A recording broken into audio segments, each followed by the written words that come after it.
Okay, we are live. Hi, good evening. Welcome to the East Lansing Human Rights Commission meeting of 2021. It is 6:30, January 6th. Thank you all for joining us. And can we please go into roll call? Sure. And just as a reminder, I ask the commissioners, when you indicate your presence, please also indicate what city you're currently in and what county that is as well, so we can comply with that policy. Pat Cannon. Do not see Pat yet. Chuck Grigsby. Present, East Lansing, EM County, Michigan. Kieran Honey.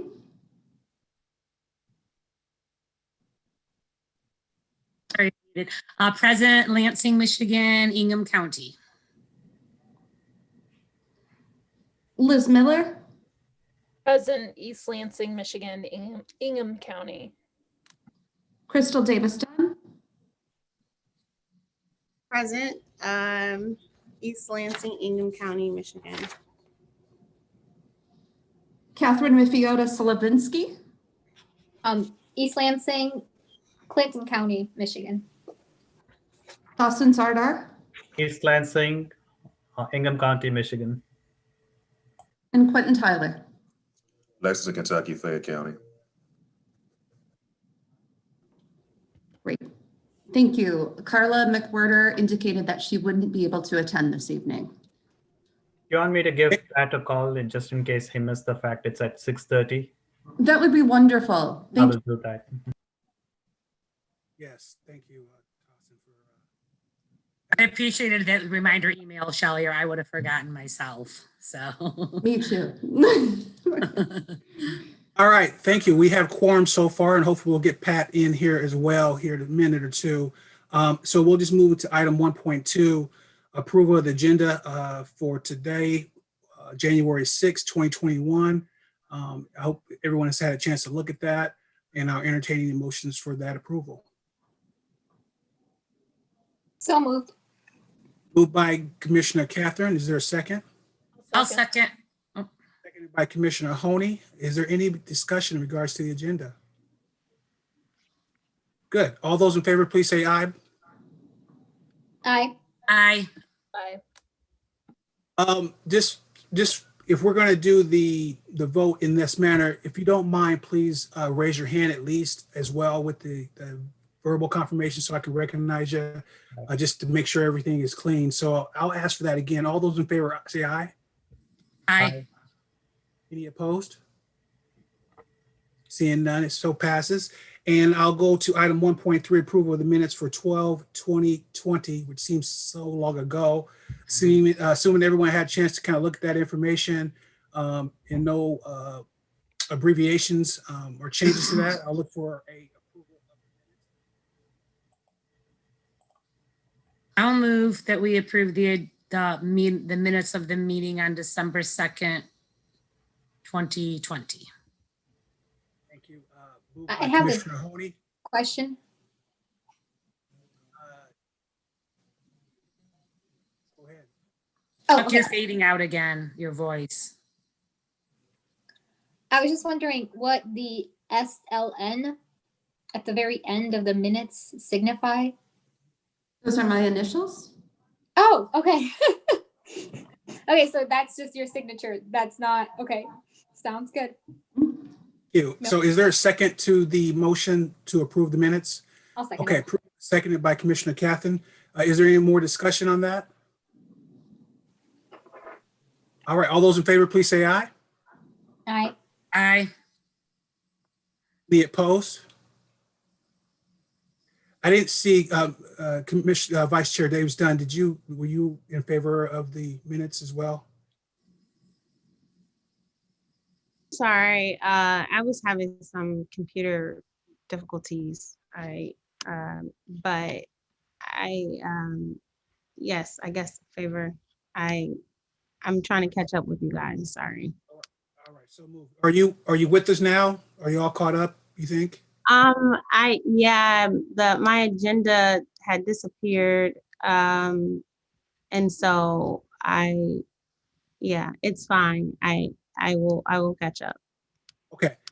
Just go ahead and give us a wave just in case you have any continued issues, we'll slow it down or make sure that you got that going. Because I know a couple people talked about having some internet issues, so no worries on that end.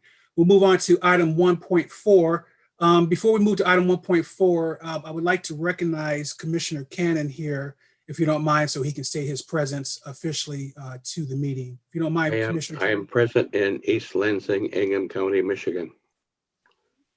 Thanks, Pat. Pleased to be here. Welcome, Pat. Thank you. Join us. All right, we'll move to item 1.4. We have the election of officers. We'll go with item A under that item of 1.4, and we will open it up for nominations for chair position. I'm looking for any nominations for anyone who would like to be considered doing the chair. Can I just ask, Yes. since this is my first cycle of elections, I just want to make sure. So can anyone nominate anyone? And then is there an acceptance process? And then is the voting open? I just kind of want to get a little overall of how it's done. Yes, that's correct. And correct me if I mess it up, Mrs. Newman, but yes, anyone can nominate anyone to this situation. And then what was the second part of that? So is there a speech as in how the voting is done? Oh, yeah. So then that person, if who's nominated accepts, and then we'll move on to a vote based on how the process works. Did I leave anything out, Mrs. Newman? Yes, Mr. Chair, you didn't mention the nominating speech the person needs to make on their behalf. What? I just Oh, made that. I hope we're joking with that because I'm not quite sure any of us are prepared for a speech tonight. I just made that up. Gotcha. Gotcha. Is there any other questions before we go back to the nomination process? Yes, Commissioner Catherine. And how is the voting done? And is there any discussion about it?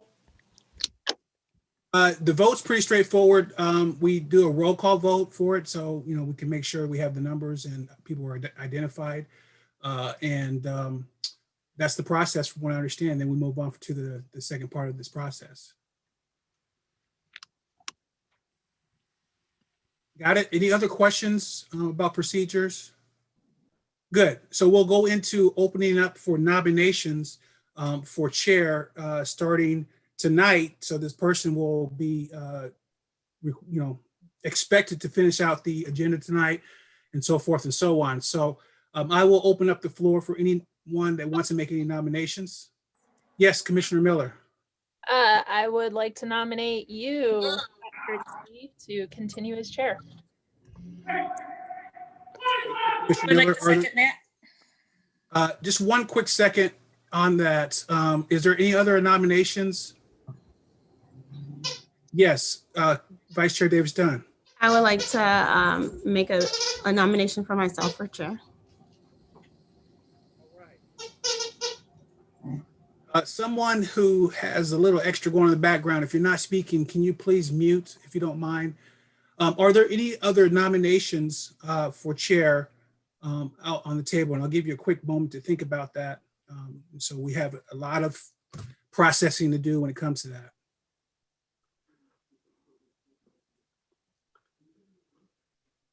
Okay. All right. So we'll move on and we will first find out if we accept the nomination. Vice Chair Davis Dunn, do you accept, I know you promoted yourself, but do you accept obviously the nomination? Yes, and I do as well. I accept the nomination. And I think if there is no other nominations, last chance, we'll go into the vote. And then I'll let Shelly take over because we will do the roll call vote once we get to that point. Yes, Commissioner Catherine. I would like to nominate Liz. I do not accept, but thank you.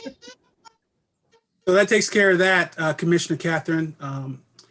Are there any other last second nominations? And again, you can nominate yourself if you so are interested in doing that. There's nothing wrong with that at all. Someone say something? Okay, so we'll go back into, Shelly, I think I'll let you take over. I don't know how you want to do it, but I know it'll be a roll call vote.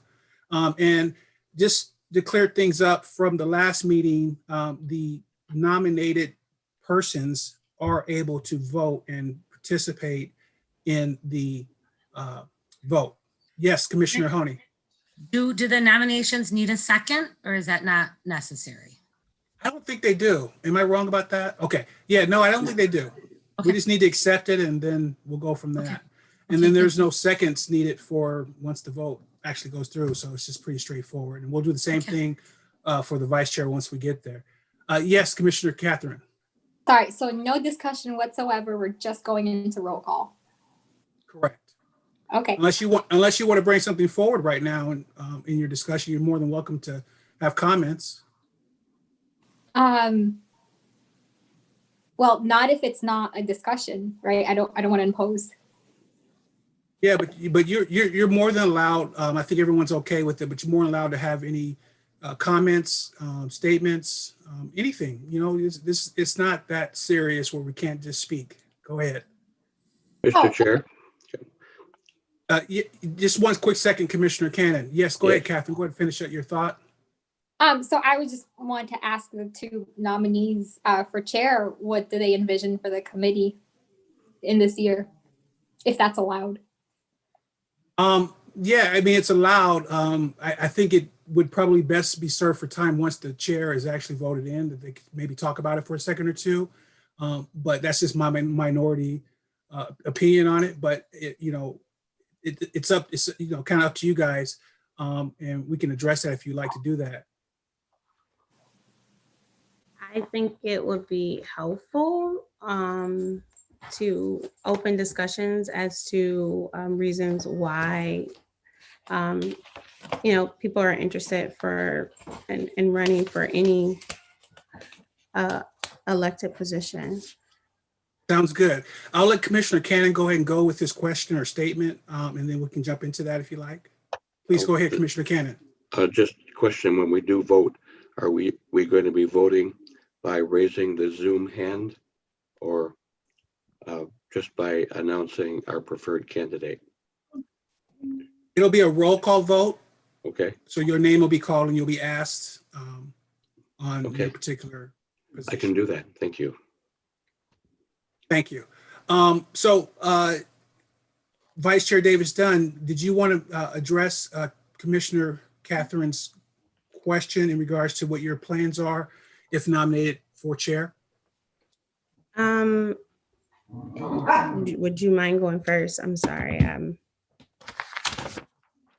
I was just going to say continue the work we've been doing for the last year and a half here, and just stay with the focus of what we've been doing and evolving as we go forward.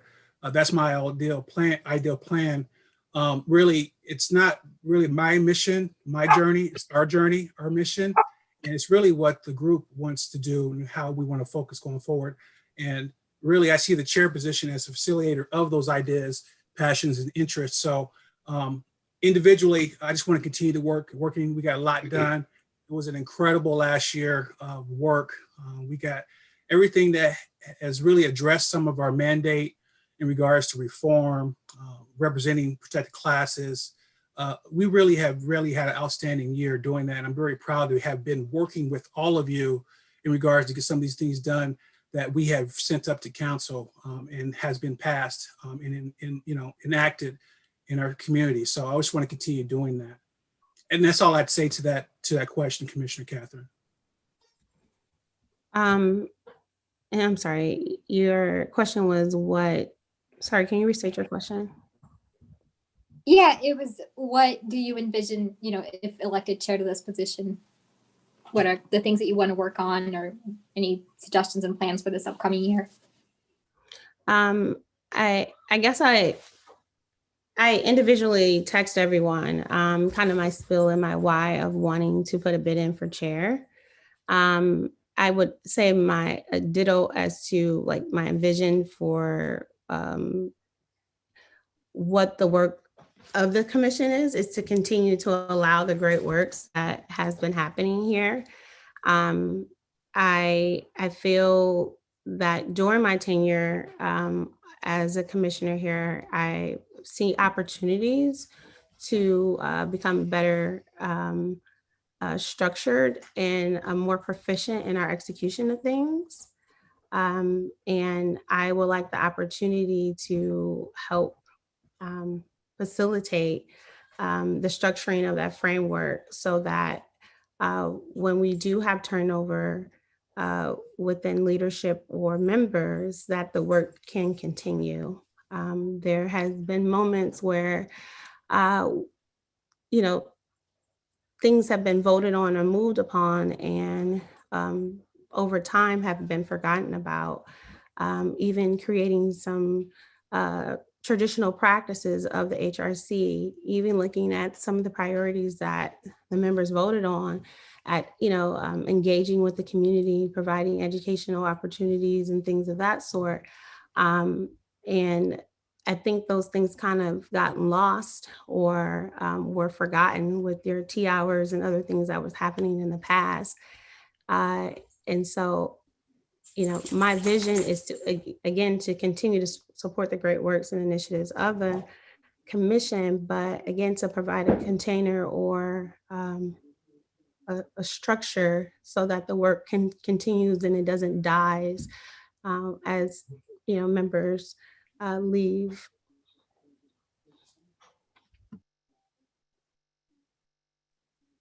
Thank you. Well said, Vice Chair Davis Dunn. Thank you. All right. I think we'll go ahead and go into the vote there, Mrs. Shelly. I know I see Mrs. Newman, probably Shelly. We'll go ahead and let you go ahead and take over. Okay. So we will do a roll call vote. And when I call your name, I think the easiest way would be just to indicate if you would vote, if your vote is with Chuck or if it's with Crystal, just indicate by their first name. Starting with Pat. Chuck. Chuck. Chuck. Chuck Grigsby. Yes. Oh, I'm you're sorry. asking me. You're actually Yes. asking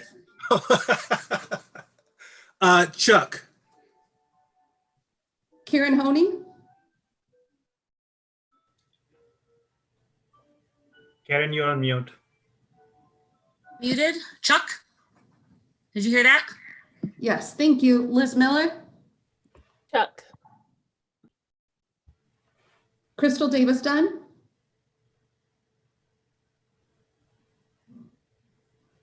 She's on mute too. Crystal, you're muted. Crystal. Catherine Raffiota Slavinsky. Crystal. Hassan Sardar. Chuck.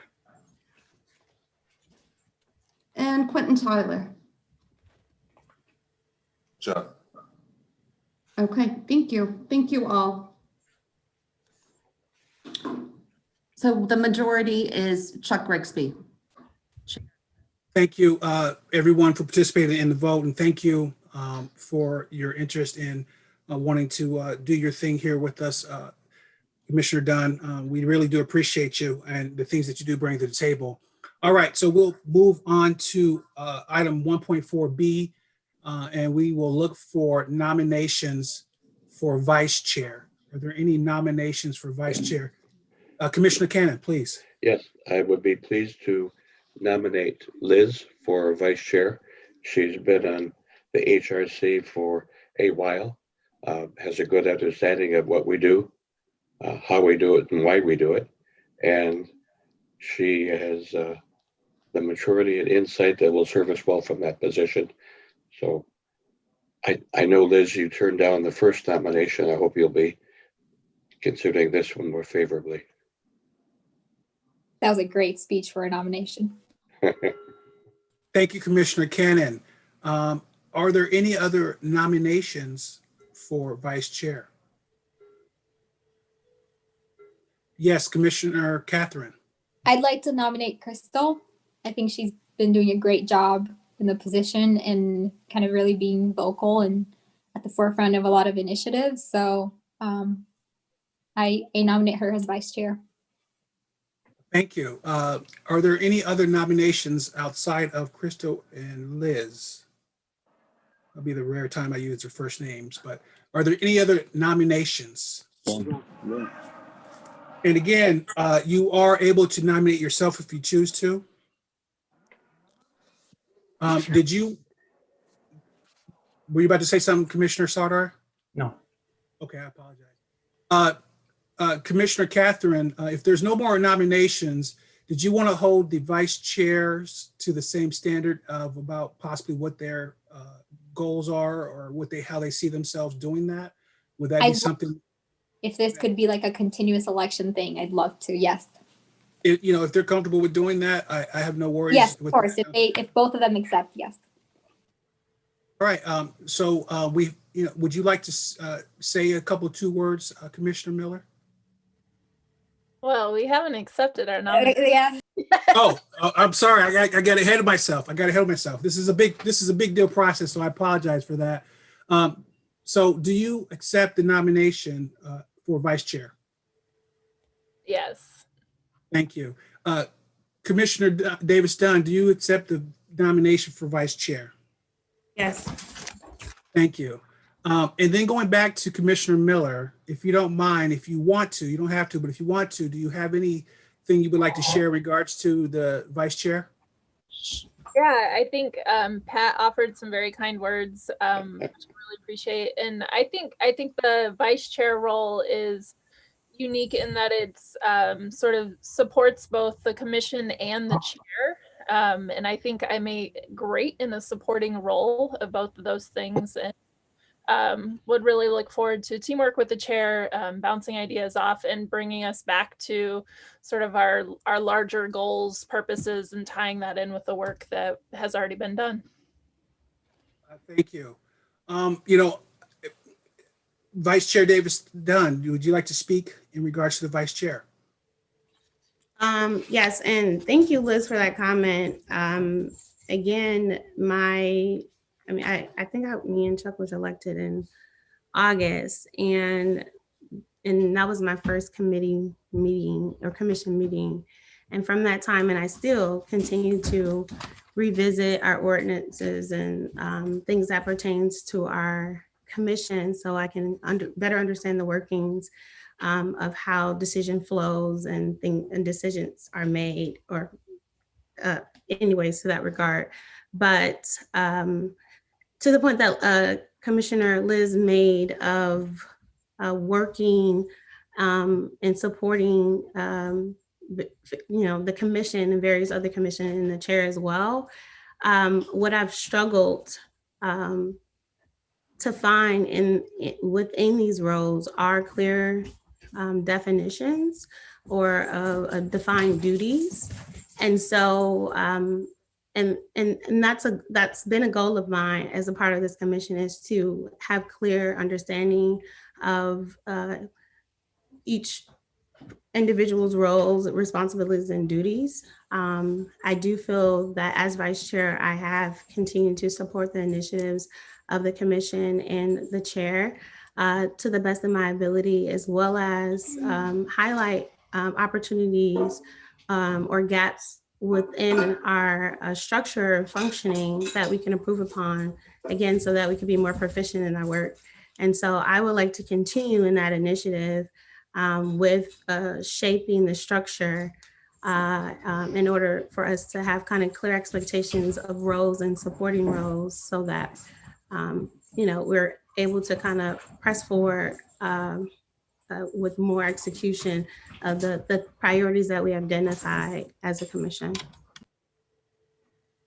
Thank you, Commissioner Davis Dunn. And I get you, both of you are one of the candidates, and I'll just say that I know that Commissioner Miller, you have been doing this. I've learned a lot from you. I continue to do that, and so I just appreciate you guys' comments in regards to that. So I think I'll open it up. If there is no last minute statements, comments, questions, or nominations to Shelly Newman.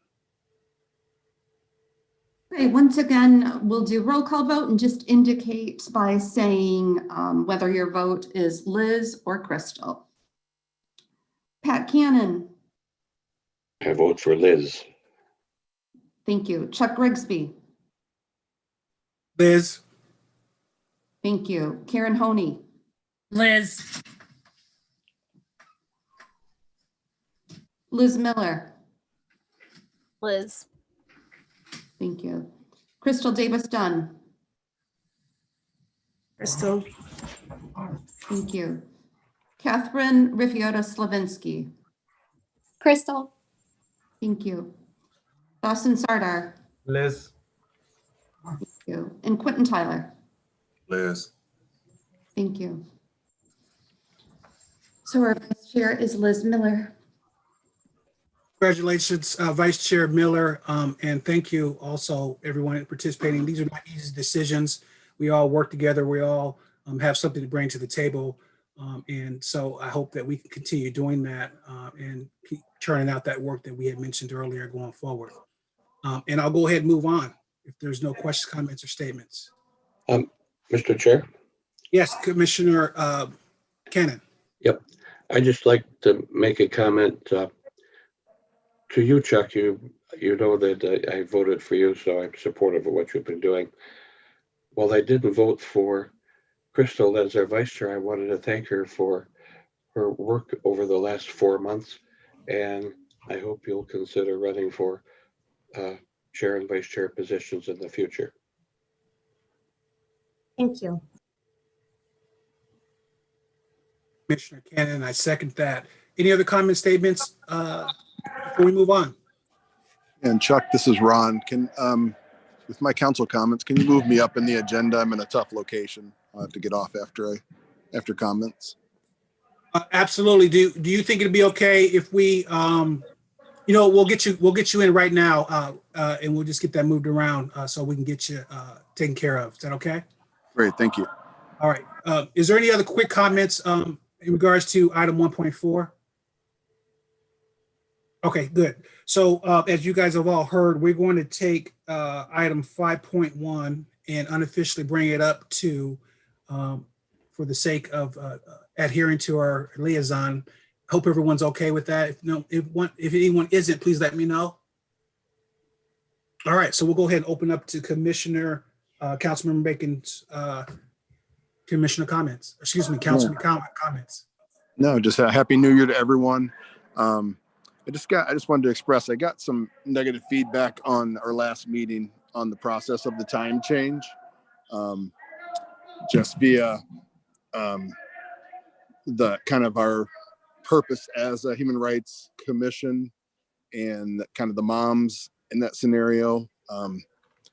People felt they were a little bit boxed in and kind of majority ruled out on that a little bit, and just wanted to, there were some appearances and some things that didn't come back too positive from just that were reflected to me. I just wanted to express them to the group, and perhaps in consideration of that, because they were in the minority, but didn't really have the voting power to do anything about that minority. I think maybe some consideration should be put around that timing and for the moms in that group, because there was a little bit of negative feedback, and I know that's not anything we want, particularly with our what we're designed to do, to be reflected in any way, shape, or form. So I know that kind of majority rule didn't sit well with some people, and it may be something to be revisited by the commission.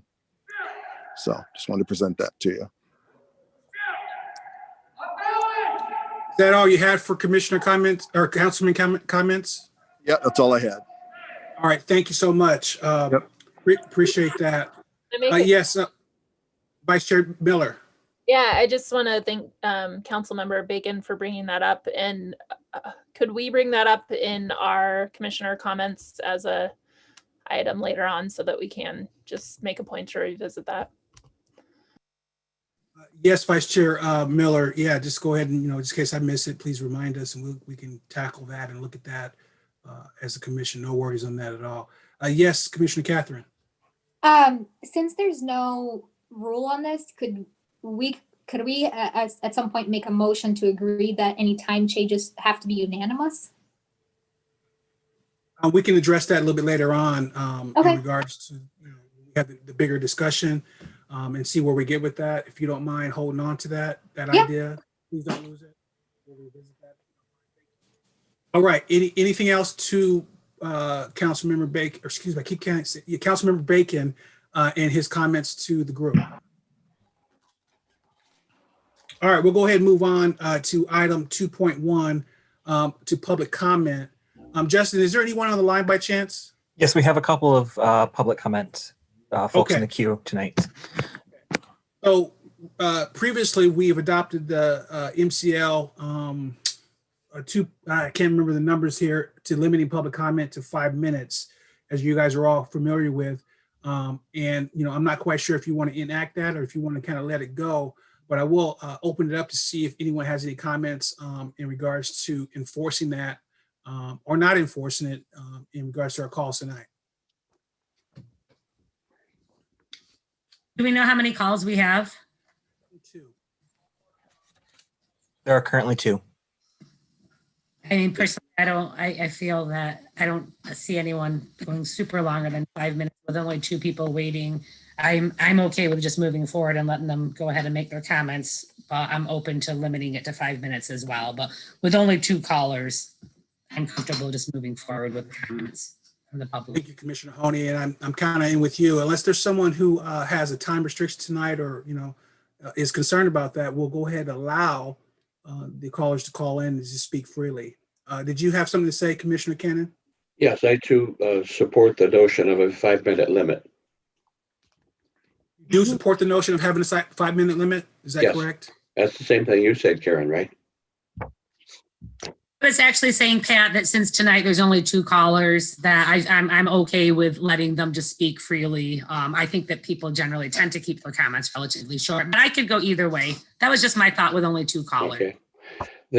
The primary reason I support 5 minutes, and I've been on lots of boards and commissions and chaired many of them. If you don't have a time limit, then you don't have many checks or balances when you have someone who becomes a chronic commenter and says, wait, one more thing, and they wind up talking for 25 minutes. So I think a 5-minute limit is fair. And if there are extenuating circumstances, the person could always ask for another minute or 2.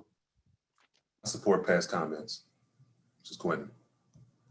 Are there any other comments to Commissioner Cannon's desire? Shelly, do you have the MCL so we can officially refer to what that is and the 5 minutes of what it's pertaining to? It wasn't on the agenda. I believe Justin might have it. Yes, it's MCL 15.263 subsection 1. Thank you. And we're going to probably have to do a vote on that to see what everyone wants to do with that, if we want to adopt that to limiting public comment tonight for 5 minutes. Mr. Chair, I have a question of process. I thought we already supported that at our last meeting, or do you intend to check with us on that time limit at each meeting? I have gotten the habit of asking every meeting in regards to the 5 minutes and just citing it. For some reason, when I created the agenda, I didn't have it cited on there. So I apologize for the confusion in what's going on. But yes, I have used that and mentioned that each time we've had public comment section going forward. And you know that Ron and I support 5 minutes. Is there a motion on the floor to that limiting comment to 5 minutes and recognizing the role? Pat Cannon moves. Moved by Commissioner Cannon. Is there a second? I'll second it. Seconded by Commissioner Sardar. Is there any more discussion in regards to limiting public comment to 5 minutes? All those in favor, please say aye. Aye. Aye. Any opposed? All right, seeing none, we'll limit public comment to 5 minutes pursuant to what Justin referred to in the ordinance, and we'll open it up. Okay, thank you, Chuck. The first caller is phone number ending in 753. Phone number ending in 753. You may unmute and address the commission.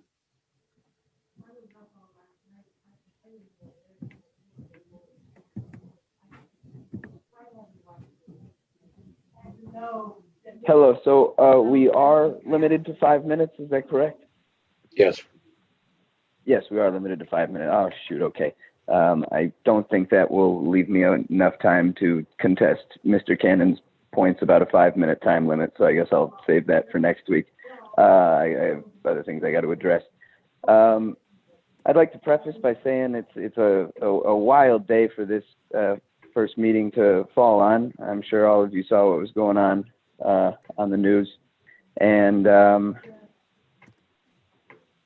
it's interesting to think that now in 2020, the Lansing and the greater Lansing community played a what is going to go down as a pivotal role in the history of American democracy. What we're seeing today on the steps of the United States Capitol and unfortunately inside the United States Capitol is a product of, well, it was all influenced by what happened in Lansing in May and in April. And I think that's something that we should take great note of going into this year and really reflect on our role in American history. And I know I've spoken to Crystal and Chuck about this murder that happened in Lansing, where there were origins of it that believed to come from East Lansing, and where we've been talking a lot about racial violence and the guise of law enforcement to target and terrorize Black citizens a lot in the past year. And this upcoming year is actually going to be a very disturbing anniversary in September. On September 28th of 2021 will mark 90 years since the murder of Earl Little in Lansing, Michigan. And he was murdered by the Black Hand, which was a Michigan subsidiary of the Ku Klux Klan. Many members of the Black Legion did live in East Lansing at this time. And in the past 90 years, there has never been any recognition from the city of Lansing in their role in the death of Earl Little, which would also result in the institutionalization of his wife, Louise Little. Maybe you all know who Louise and Earl Little are. Maybe you don't. If you don't, they are the parents of Malcolm X. And we love to celebrate Malcolm X in this community. We love to celebrate, his roots here and how he got married here and how his wife, Betty Shabazz, went to high school in this community. Yet we all shy away from the fact that we are the community that ripped Malcolm's family apart limb from limb. And I suppose I think that would be a good place to start this year's discussion, at least with the public, and how, if you feel that this committee could be utilized for some sort of research purpose as this anniversary is approaching. It will be important for this committee to recognize that anniversary in September, and I think they should that this committee should have every fact and every piece of information that is still available to find at their disposal when we as a city make that recognition in September. So I'd like to get all of your opinions on what you think we could do as a city that has the consideration for human rights that this community does. What could we do about this upcoming anniversary? Thank you, caller. Is that all that you have for your general comments? Well, how much time do I have left? I believe there was about 1:15. I just want to make sure we get to the heart of what you wanted us to kind of address there. Yeah, just for a little bit of extra clarity. I just wanted to make sure if anybody in the room didn't know who those people were, that now they know. But just for clarity as to who I am and my relation to it, I helped organize the March Against Fear in January on campus, and one of the demands to Michigan State University was to commission a memorial to Earl and Louise Little, because while they're both not just victims of institutional racism, they are also large figures in the greater story of civil rights progress in the United States of America. Both were large idealistic figures in the Pan-Africanism movement. If you've heard of Marcus Garvey, they were both close associates of his. And so this upcoming Monday, January 11th, I will be asking the city of Lansing to mind this upcoming anniversary. The city of Lansing needs to mind this upcoming anniversary, and I think they should build a memorial to Earl and Louise Little. But I also think East Lansing itself, while it is not where Earl and Louise Little lived or where Earl died, it is very possible that some of those responsible for the destruction to the Little family lived in this community And we need to recognize that. So with that all in mind, I'd like to get your thoughts on this. Thank you, Mr. Rushing. We appreciate your activism in the community and your insight and what you bring to the table. We always appreciate when we get people to call in and let us know what they're thinking. But I will open it up to the commission to see if anyone wanted to respond to the callers' questions. Yes, Commissioner Cannon. First, I thank you very much for bringing that subject to us to consider. Did you offer your name at the beginning? You don't have to, but I did know what your name was. So his name was Ed Rushton. Ed, thank you, Ed. He was killed in Lansing, wasn't he? That is correct. Yeah. Okay. Yeah. Have you brought this proposal to the Lansing City Council? As I said, next Monday, January 11th, I will be bringing them a proposal. Okay. I would like to think that if Lansing is willing to do something, I'd like to see us also partner in making a similar observance, so it can be underscored. But we'll wait to see what Lansing does with your proposal. You presented it well. I suspect they'll be very, very supportive. Commissioner Cannon, do any other commissioners want to address the caller? Yes, Commissioner Davis Dunn. Thank you again for calling in and bringing awareness to the legacy of Earl Little and Malcolm X and the legacy of the work that they did here and across the United States. And I think from what I understand, and the reason why presenting that information here at this commission is not necessarily to follow suit to see what another city response may be to acknowledging the death or the legacy or of the family or of this community. From what I understand is that in this era that we're in, it's about reconciliation and acknowledgement of the origin and the history of our communities. Whether he died in East Lansing or not, even to the point of the stuff that we're dealing with Brookfield, and in their covet and the language there, like this community, East Lansing is not, evolved from, the history of this place and in the the events that happened. And I know many of it is not on record. Usually they don't document, lynchings and cross burnings and things of stuff that happened in that day to people of color. And I'm sure East Lansing has some stories. And so what I understand from, Ed calling in is asking us to be the leaders and to take action and set an example for our larger community to start making reconciliation of, our ugly history that occurred here and the legacy of the work that followed those individuals and what they represented in this community. Thank you, Commissioner Davis Dunn. Any other comments from any other commissioners? Yes, Commissioner Tyler. Yeah, like everybody else said, I appreciate the individual bringing this to our commission, but also, I think it's our responsibility to educate, inform, and bring awareness to things as well, because many of our members of this community are not from this area. So, I always believe that if we don't know our past, we tend to repeat it.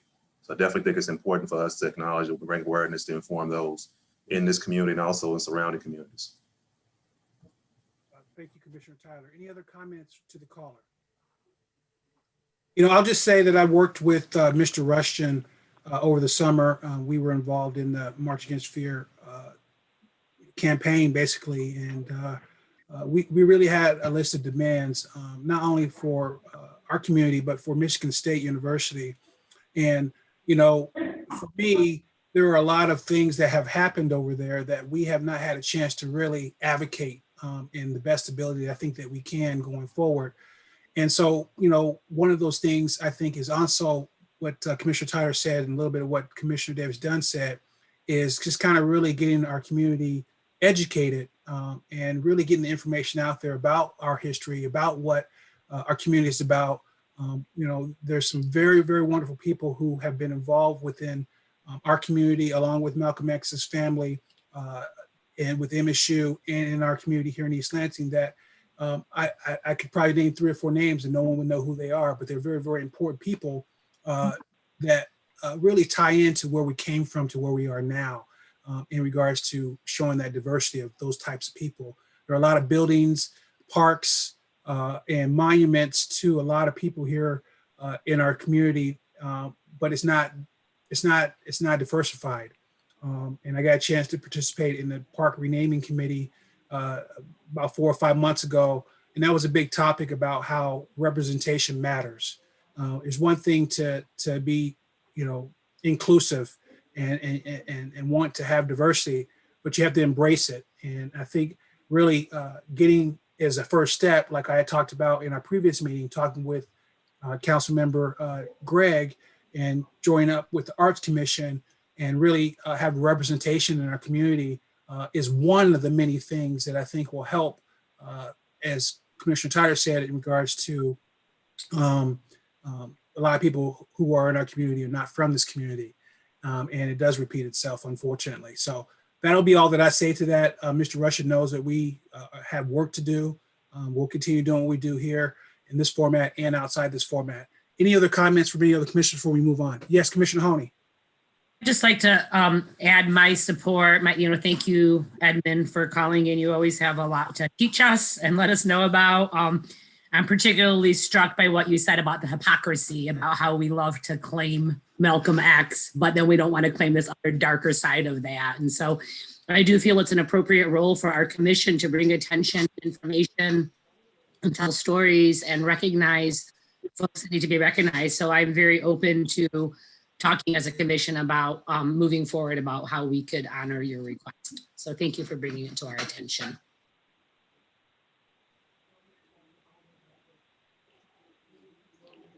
Oops, sorry, I was muted there.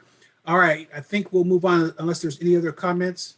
Yeah, I did have a comment. I was wondering, curious, Ed, if you had any recommendations. And I know Chair Grisby talked about, the renaming of parks and even with art commissions.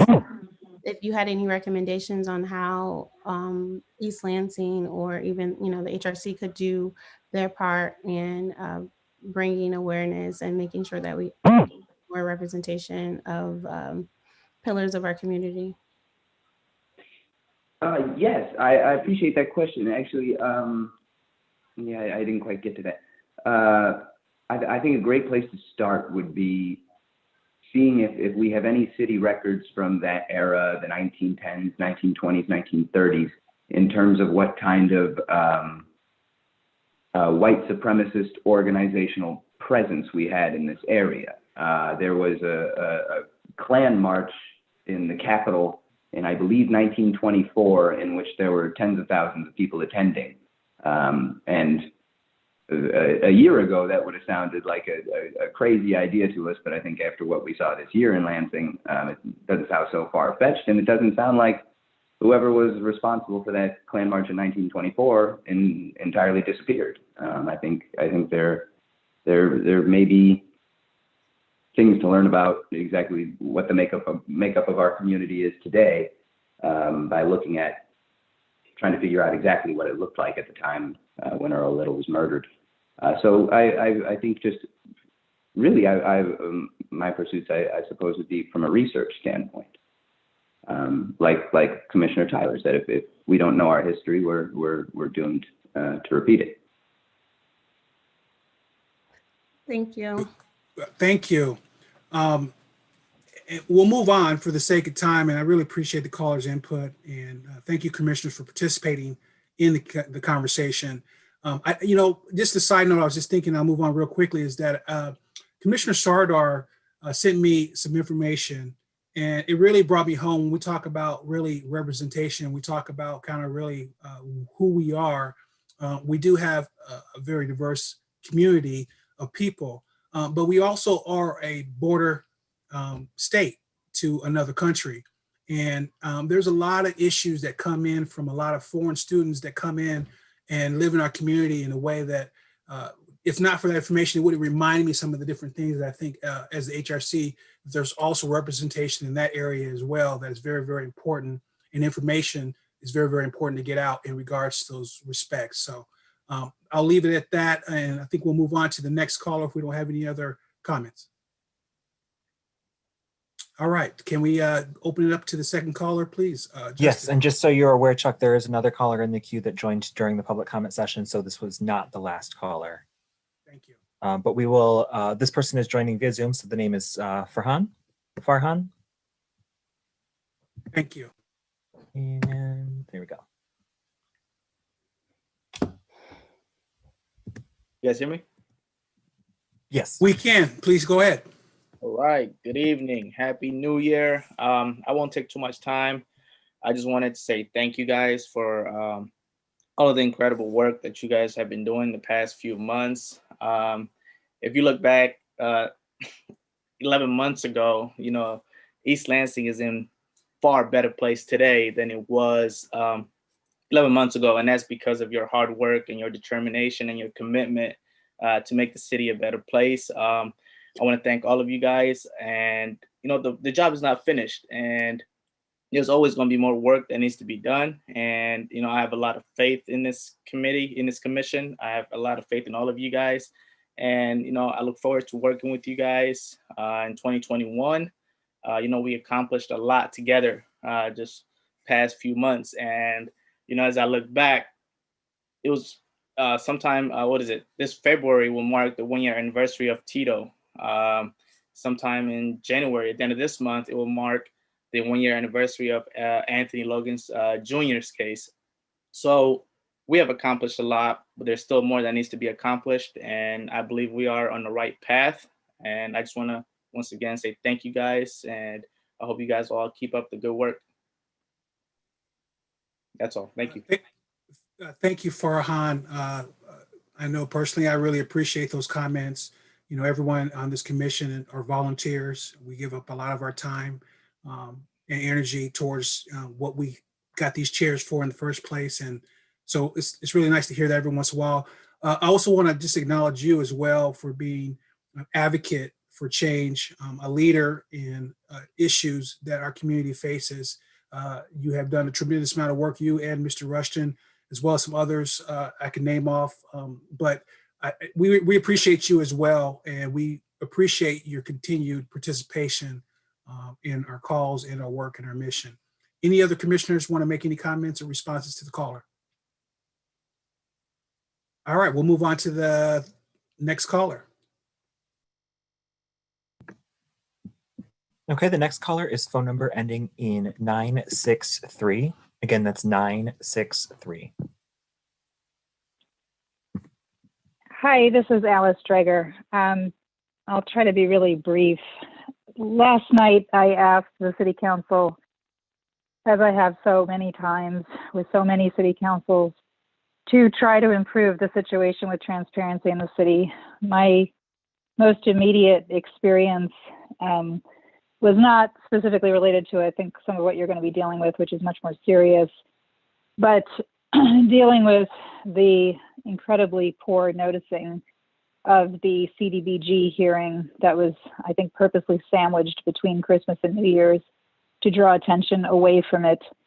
There was no public notice issued anywhere except apparently on paper somewhere, in some newspaper somewhere.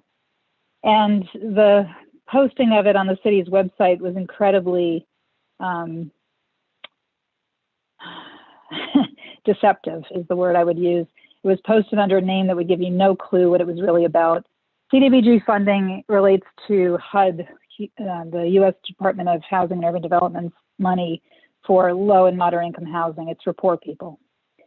And it's the funding we keep using to spend on other things, namely on amenities for upper middle class people. And having that particular hearing buried and named something that was incredibly unclear, having the public notice only put in some piece of paper somewhere, I believe the City Pulse, which you can barely get these days because of the pandemic. And then on top of that, having the meeting happen without the posting of the public comment that had been received struck me as just sort of, I would say, last straw, except I've been through so many of these straws. So at this point, I feel the need to appeal to the Human Rights Commission because I feel it is the right of the citizens of our city to have access to open government, and we don't have that under the city manager. Last night when I made my comments at City Council, nobody from City Council responded in spite of the fact that 2 members of City Council ran under campaigns of transparency. 2 members of City Council also have former close alliances with East Lansing Info, so they know what we try to do for the city. It's very difficult for me to inform the people of the city what's going on, and I work every single day at it. I watch the calendars every single day. I watch the public notices. All I'm asking is for basic things like public notices to be posted at the public notices page at the city's site, so I don't have to go figure out where to get a copy of the City Pulse in order to see what's about to happen in my city. All I'm asking for is basic things like the posting of public citizen comment in relation to meetings when they're supposed to be associated with those meetings. I had to literally Foia this material after the meeting to get it. And the city bothered to copy the city manager and the city attorney on my request to let them know I had requested things that should have been made automatically public without any struggle whatsoever. So I'm not asking you to take action tonight. I will write to you separately so that you all can consider it in a writing form from me. But I am asking at this point that you take this up as a human rights issue in the city of East Lansing. I believe it is a human rights issue. It is very difficult for people who are marginalized to have anybody advocate for them if the people who have the power to advocate for them don't even know what's going on. And we've been through council after council that I truly believe in transparency, but it's not happening. And I'm tired of it after 6 years. I'm really tired of it. So I appreciate your work, and I will write to you and appeal to you to defend this issue of human rights in the city of East Lansing, especially on a day when reporters are being attacked, and they are the people who try like hell to tell people what's really going on in our government. Thank you. Thank you, Mrs. Dreyer, for the call. Are there any other commissioners who would address that? It looks like Commissioner Catherine, Commissioner Pat, and then Commissioner Davis Dunn. Please go ahead. Thank you. I missed your name. If you'd like to identify yourself. Sure. My name is Alice Dreger. It's Dreger, and I am the publisher of East Lansing Info, which is at eastlansinginfo.news. And we are the only real news organization in the city in terms of paying consistent attention to the city government. Thank you. The other thing I wanted to ask is to our chair and maybe to Shelly is, since this was HUD funding and funding for housing, and housing is under our ordinance of issues that protected classes are supposed to find protection under our Human Rights Commission, if this writing that Alice is proposing should actually be a complaint that would be carried out and investigated, or how else could we approach this in a manner where it has a little bit more teeth than just simply asking to make some changes to the city council a website and to the city's website in general. Shelly, did you want to, I mean, you don't have to, but I don't want to put you in a bind, but did you want to speak to possibly like the scenario the caller is talking about in regards to, or the issue? Because I could tell you from my perspective, but to me, it is a human rights issue. Information is power, and when you're talking about marginalized people who come from a place of disadvantage. Chuck, you faded out. Can you repeat? Information is power, and then I can hear anything else. Information is power, and when you talk about a group of people who are coming from a disadvantaged situation, the only and best way for them to be able to bring themselves out of that situation is having information, education, and opportunity. And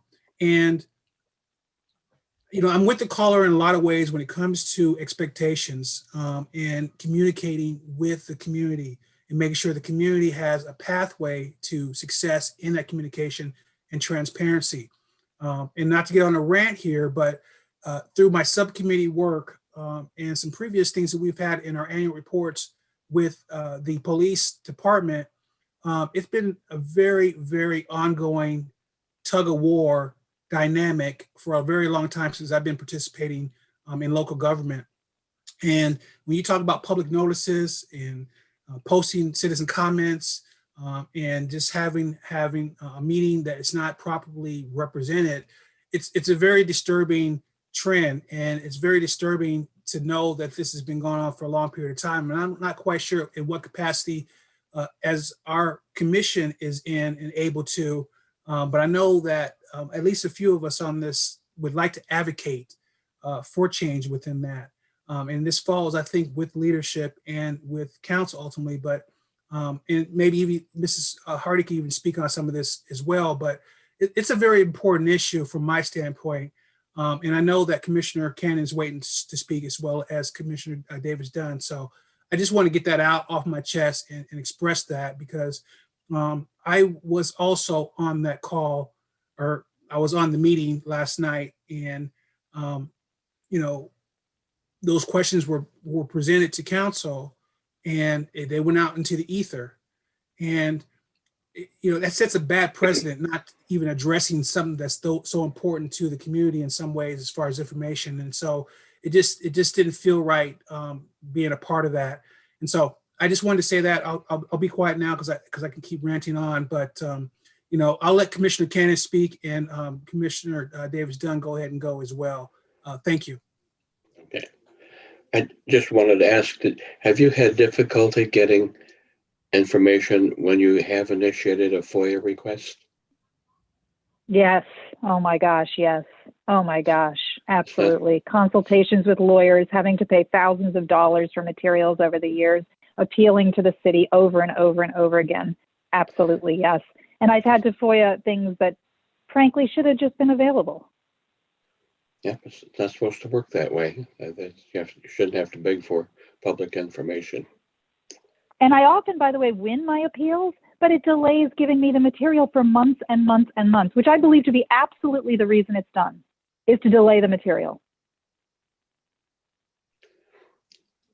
Yep, I have seen scenarios in government where that has happened, where they drag their feet intentionally to perhaps persuade you to give up and go away.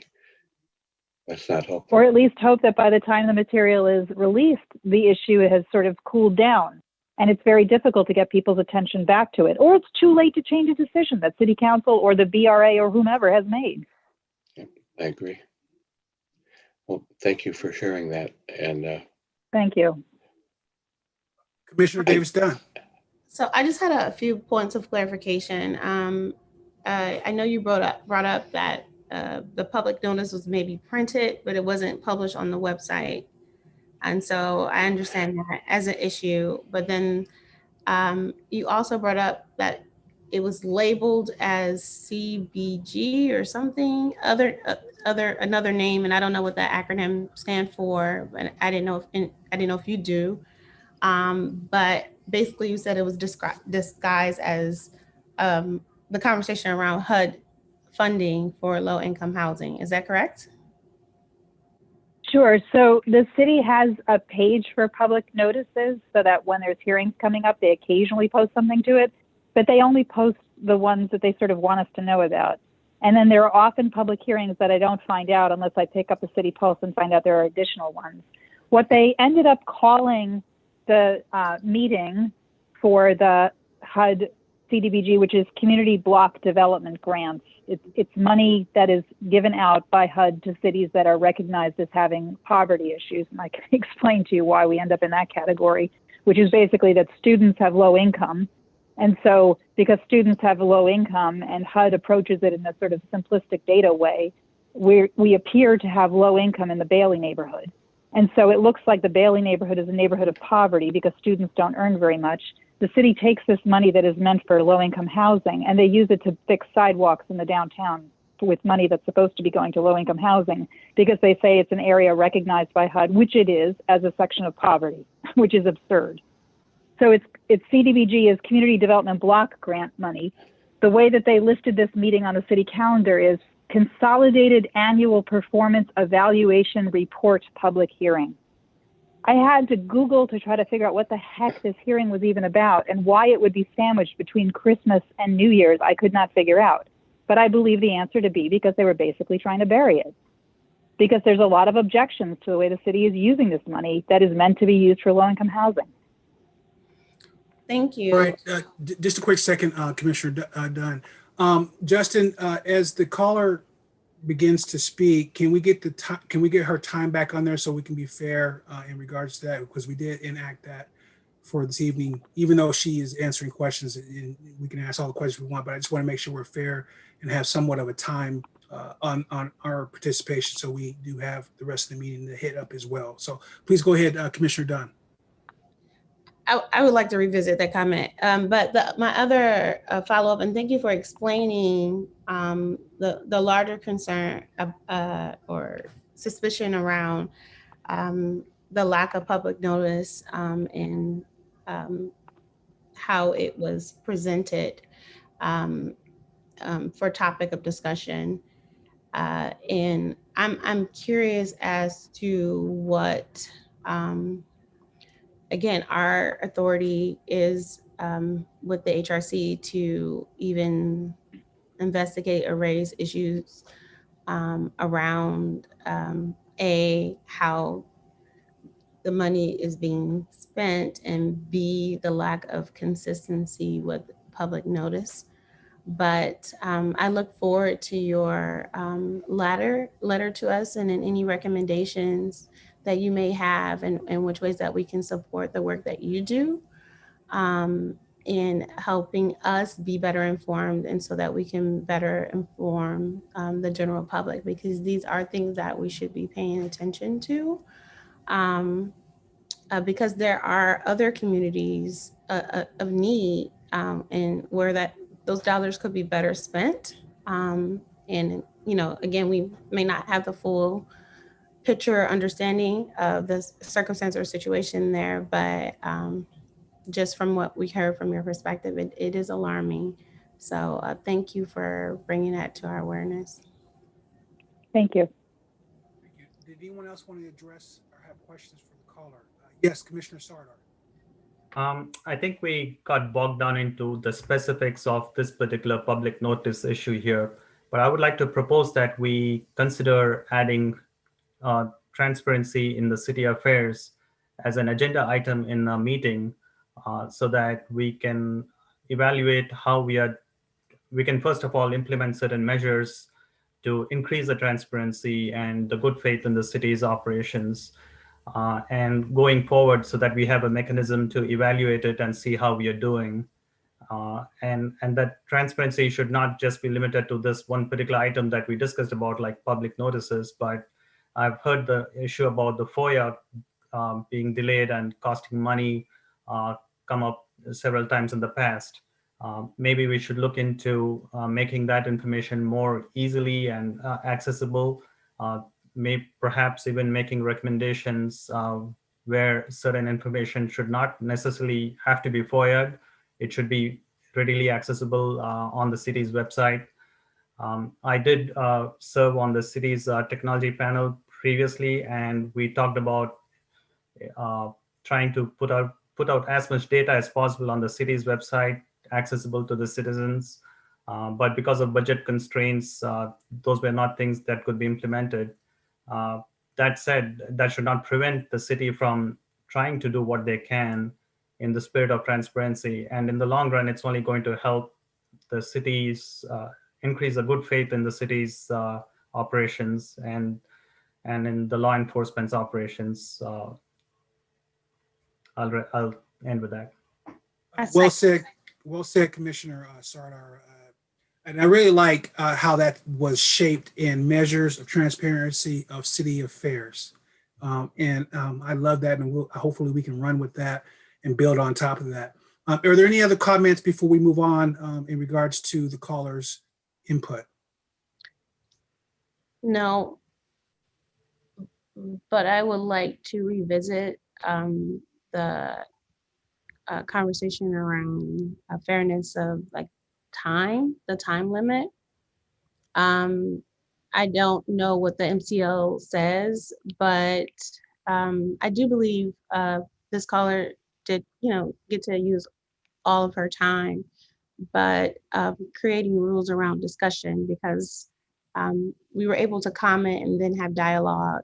And so I understand that the reason for the 5-minute rule is to kind of limit the time we're spending, or making sure that everyone has enough time to be heard with their public comment, but needing to figure out what is the fairness rules around commenting, or an exchange of dialogue with the callers. And so I didn't know if that was what you were getting at when you asked about the time the caller still had and publishing that on the screen, because I didn't know if that would inhibit the caller from responding if their time has already expired. Thank you. Are there any other comments in regards to the caller? All right, thank you for the call. We appreciate you. We appreciate continue on this, and we look forward to the emails so we can grow in on the subject. So thank you. Very much appreciative. We'll move on to item 2.2, written communication. And so on the first line item that you see there, we had the Brookfield neighborhood letter that we sent out in regards to the covenant issue that was initially written communication from a community member that I spoke with, and we did our research. We had our meeting, we had a discussion in regards to that, and they responded. I know you can read for yourself, but in just that, it's something that they appreciate as far as what we can do and what we were thinking about as far as this being an issue. I was relieved personally to see that this is something that they are not just okay with. And it's something that is important to them. They've worked on it. It seems like they've exhausted, the neighborhood association has not exhausted a lot of what they can do at their level. And it's really going to come down, as we had discussed before, through legislation in the House of Representatives. So I'll open it up if anyone has any response, questions, or comments in regards to the email sent back to us. I kind of interpreted the letter a little differently. I understand that they were saying that they have some owners that live out of state that kind of prevented them getting the, what was it, 2/3 signature? Liz, we can't hear you. 100% signature. Oh, they need 100% signature. And so, and understand that their association feel like they've exhausted everything, but is it not, I think, Liz, I brought this to your attention under our mandate. And I wonder if it's worth the commission going after the individual holdouts. I don't know if we have truly exhausted everything. I know that they're keep checking back for that movement on the House bill, but if no one champions it and takes it anywhere, it just sits there and dies. And so I'm curious if we've actually exhausted things on our end to create more movement on the holdouts under our mandate and our authority. Thank you, Commissioner Davis Dunn. Yes, Commissioner Cannon.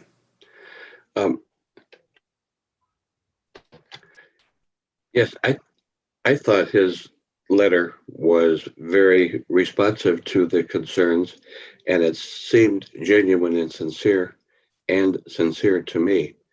That he was asking if we had any suggestions to help them get over the hump, and which caused me to wonder, is that the kind of thing we could ask our city attorney for some guidance on, Or would that be not appropriate? Shelly, what do you know about that? We have asked the city attorney about this. Okay. Actually addressed it. Liz, maybe you can remember, a year and a half ago, probably. Unfortunately, as a city, he spoke on the behalf of the city. There's nothing the city can do. Okay. Yeah, and that was really the main frustration when we first found this about, and that's really what generated our letter to them, just to make sure, if anything stuck that we sent out, because our hands are tied at this level, and it is a legislative issue based on the way that how well written badly this covenant has been done to make it almost impossible at our level to weigh in on it. Yes, Yeah. Commissioner Catherine, and then Vice Chair Miller. So I see the other letter that you wrote, Chuck, to Representative Brixey. Is that correct? Okay. I was wondering if something prevented the city council to also sign on to that and maybe also use kind of their position and influence to help, and not in an official capacity if that's not possible. Or even to pass a resolution approving it or supporting this to cause a little bit more noise that we could draft and pass on to city council. Yeah. Just kind of brainstorming. Yeah, I think there was a similar initiative of what you're laying out there, Commissioner Catherine, and I'm not sure Shelly will be able to chime in on this, but we, in all honesty, we have done what we have done, and council, they're just like us. We're very limited in what we can do. We could always, like we said, have them sign their signature on that letter as well, but the results legally would have been the same. So I really sympathize with the issue and how important it is. And again, I took this very seriously when we got the written communication. I called that person directly. I talked with some very active people in the community who really gave me a lot of background on the details of what we've tried to do in the past and try to find a path forward and find out a different outcome. And again, we were left with what we did in action from our standpoint as a commission. And I know, that's not what we all want to hear, but that's kind of where we're at, unfortunately. Shelly, please go ahead and chime in if you wanted to add anything to that. I believe that the resolution that City Council passed in honor of Alex Hosey mentioned the fact that there continue to be, these covenants. I believe there might be wording in there. I can check on that, but it discussed Alex's essay and the fact that he wrote about redlining in East Lansing and how there are neighborhoods with this history, and there might be a mention of it in there. I can pass that on to you. Yeah. Mr. Chair? Yes, Commissioner Cannon. I did put in a call to State Representative Julie Brixey, and have not heard back from her. Although in fairness to her, I left the message between the big holidays, and she may not have received it yet. I can reinitiate that call and see until I get a response. Because I agree with you, Chuck. I think legislation addressing it would surely help the neighborhood association open some doors. Thank you, Commissioner Cannon. I want to get Commissioner Honey and Commissioner Tyler, and then Commissioner Catherine, please go ahead. Thank you. I just wanted to follow up to what Crystal said. I know it wouldn't be anything legal or binding, but I am a little bit intrigued by your idea. And I'm wondering if we know, are there a certain, limited number of people that are refusing to sign this? And would it be worth discussing the idea of writing a letter on behalf of the HRC, asking them for symbolic reasons? And obviously we can't force them to do it, but I don't think that's a terrible idea, Crystal. I just wanted to follow up and say I have support for kind of putting some more thought into what that might look like and whether that would be something that would be appropriate for us. Just to ask them to please do right as a citizen of East Lansing or something like that. So I just wanted to give support to Crystal's querying about whether that might be something we might be able to consider. I would support considering an action like that. not that understanding it won't be legally binding, but it might at least be a symbolic and a step in the right direction, something that we could do. Thank you, Commissioner Honey. Commissioner Tyler, please go ahead. Yeah, so I do first want to say that I appreciate their efforts, but to me, I still feel like it's not good enough. And I'm going to say that, potentially as a new person that could be moving to a community. So maybe I would say that we look at maybe a way to have a document on our website that highlights maybe best and inclusive neighborhoods in East Lansing community, and all neighborhoods that fall apparent to our criteria can be listed underneath that. And maybe that can urge people in their associations to kind of reach out to those folks even more. Maybe not necessarily punishing folks, but highlighting folks who are doing things well. That's a terrific idea. I think. Commissioner Catherine, and then Vice Chair Miller, please go ahead. Liz can go because I feel like she had her hand up before. Thanks. Yeah, I really like a lot of these ideas, and I was really struck by Catherine when you said, could City Council also write to Brixby? I wonder if one of a strategy is a more community organizing, and instead of like the representative from Brookfield calling every month, the representative from HRC, if there might be some interest in doing a more coordinated, wider phone call, letter writing campaign so that our representatives know that this isn't just 10 people's issue, but this is an issue that a lot more people care about. And if there are folks who would be willing to talk about what that could look like in a broader sense, to move that. Part of what moves legislation forward is people seeing that their representatives care about that issue. So, yeah. Thank you, Vice Chair Miller. Yes, Commissioner Davis Dunn. So Catherine was actually. Thank you. Yeah, real quick. So since you're sending that letter, Chuck, either way, we might as well do it in a way that carries weight. So if there could be, even if, we can do this draft to just the boilerplate kind of letter that each individual council member can sign on to, and then put in a packet of all the attempts or letters that have been made in the past, right? Because this is the cumulative effort that has been happening for so long, in like a box, so it looks as try to make it as visual and as scary as the existence of this language still is, right? So I would try to make it as visual as well, instead of just a piece of paper, and maybe ask the council members to, on the same day, MLK Day is coming up, so that would be a great way to kind of push forward and be part of this conversation. Every city council member could post it on their social media. We could post it on our social media and really do a day out of it. I just an idea. Thank you, Commissioner Catherine. Yes, Commissioner Davis Dunn. Yeah, Catherine, I think those are great ideas around just like increasing advocacy and awareness of these issues, so that our representatives will know that this is the will and demand of the community that something be done. But Liz, I don't know if you can answer these questions. It said the person's response, Ben's response, said that they had 30 signatures and then the pandemic hit.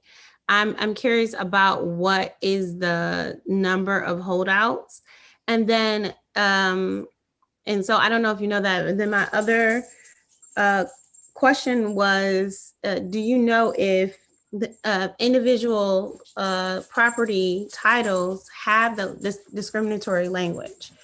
And I reason why I asked that, because then it's not just the Brookfield neighborhood covenant that we're writing and asking to change, it's the individual landowners. And then under our mandate, through our investigation, if we find that individuals are intentionally, engaging or prohibiting or, violating civil rights, and quite frankly, to have the language still in those titles it's illegal. And we can go after those individual landowners, like under our mandate, from what I understand and from what the authority we have in our within our commission. And so I think, you know, it depends on, again, the will of this commission, how far you want to go. And, you know, can take the route of engaging the community with, you know, public advocacy around this, and getting more of our leaders to, you know, contact Representative Brisky. Calm down. Or we can take a more aggressive approach within our commission to say, like, hey, this is not welcome here, and it needs to be done. And I mean, it says up to a $500 fine, and that's if they're in continued violation of it. So I mean, that $500 add up, and I know usually when you hit people in the pockets, you know, they're more willing or likely to change. So I don't know if that's something that we could consider, but I think it's another strategy. To answer your questions, if that's okay, I believe there's about, I think around 100 properties. And the pandemic really, there was a lot of momentum. This was the focus of, this was our neighborhood's focus. And then the pandemic hit. They have to be notarized. So it's, you're meeting with a person. There were notary parties happening in the neighborhood. And those had just begun to be organized. We were like 2 months into those when everything shut down. And I think I'm not on the neighborhood council, but you know, their communications is like, can they in good faith right now encourage people to gather in groups to do this work in the middle of the pandemic? And so, yeah, that absolutely slowed it, and it needs to figure out. I feel like we've adapted to being, you know, getting things done during the pandemic. So we should absolutely encourage them to repick that up. Part of it, like, just to speak to something that came up earlier, it's not a local residence. Part of it's finding the landowner, the homeowner from out of state. They're not local citizens. So it's not individual properties, it's the neighborhood covenant. If you open it up to individual properties, there's a lot of, I don't want to say a lot, but they're in other neighborhoods in East Lansing, there are individual, the historic deeds that people are given when they buy their house include that language. It's not legal language, it's not legally enforceable, but from what I understand from the research I've done in this area is that when there's historic language and it's not legally enforceable, it's often just left in there because you don't change those sort of documents. They just get passed down from one to the other. So I do think that would be a really powerful community. Crystal, you talked about reconciliation earlier, and what is, I think that's an important reckoning in East Lansing, that there is language in individual homes in various neighborhoods in East Lansing. There are people who don't even know that it's buried in there. So what role could the HRC of bringing that to light, and what is the reconciliation work that needs to do? The city council led with the formal apology, but is there, you know, there's all different systemic levels. So they represented the city government, but is there, in terms of residents and citizens, reconciliation work to do with that in terms of our inheritance of racism and white supremacy in East Lansing, and to reconcile with that history with our values today? Thank you, Vice Chair Miller. Commissioner Honey, did you want to speak on it? Just real quick, I know we probably need to move on soon, but my house in the flower pot is one of those houses that has that language in it. And a couple years ago when Sam Hosey, when we did our event at the Hannah Center, I actually the copies were made and handed out to everybody. And I donated those old papers to Sam Hosey what's Sam's son's name? Well, Alex.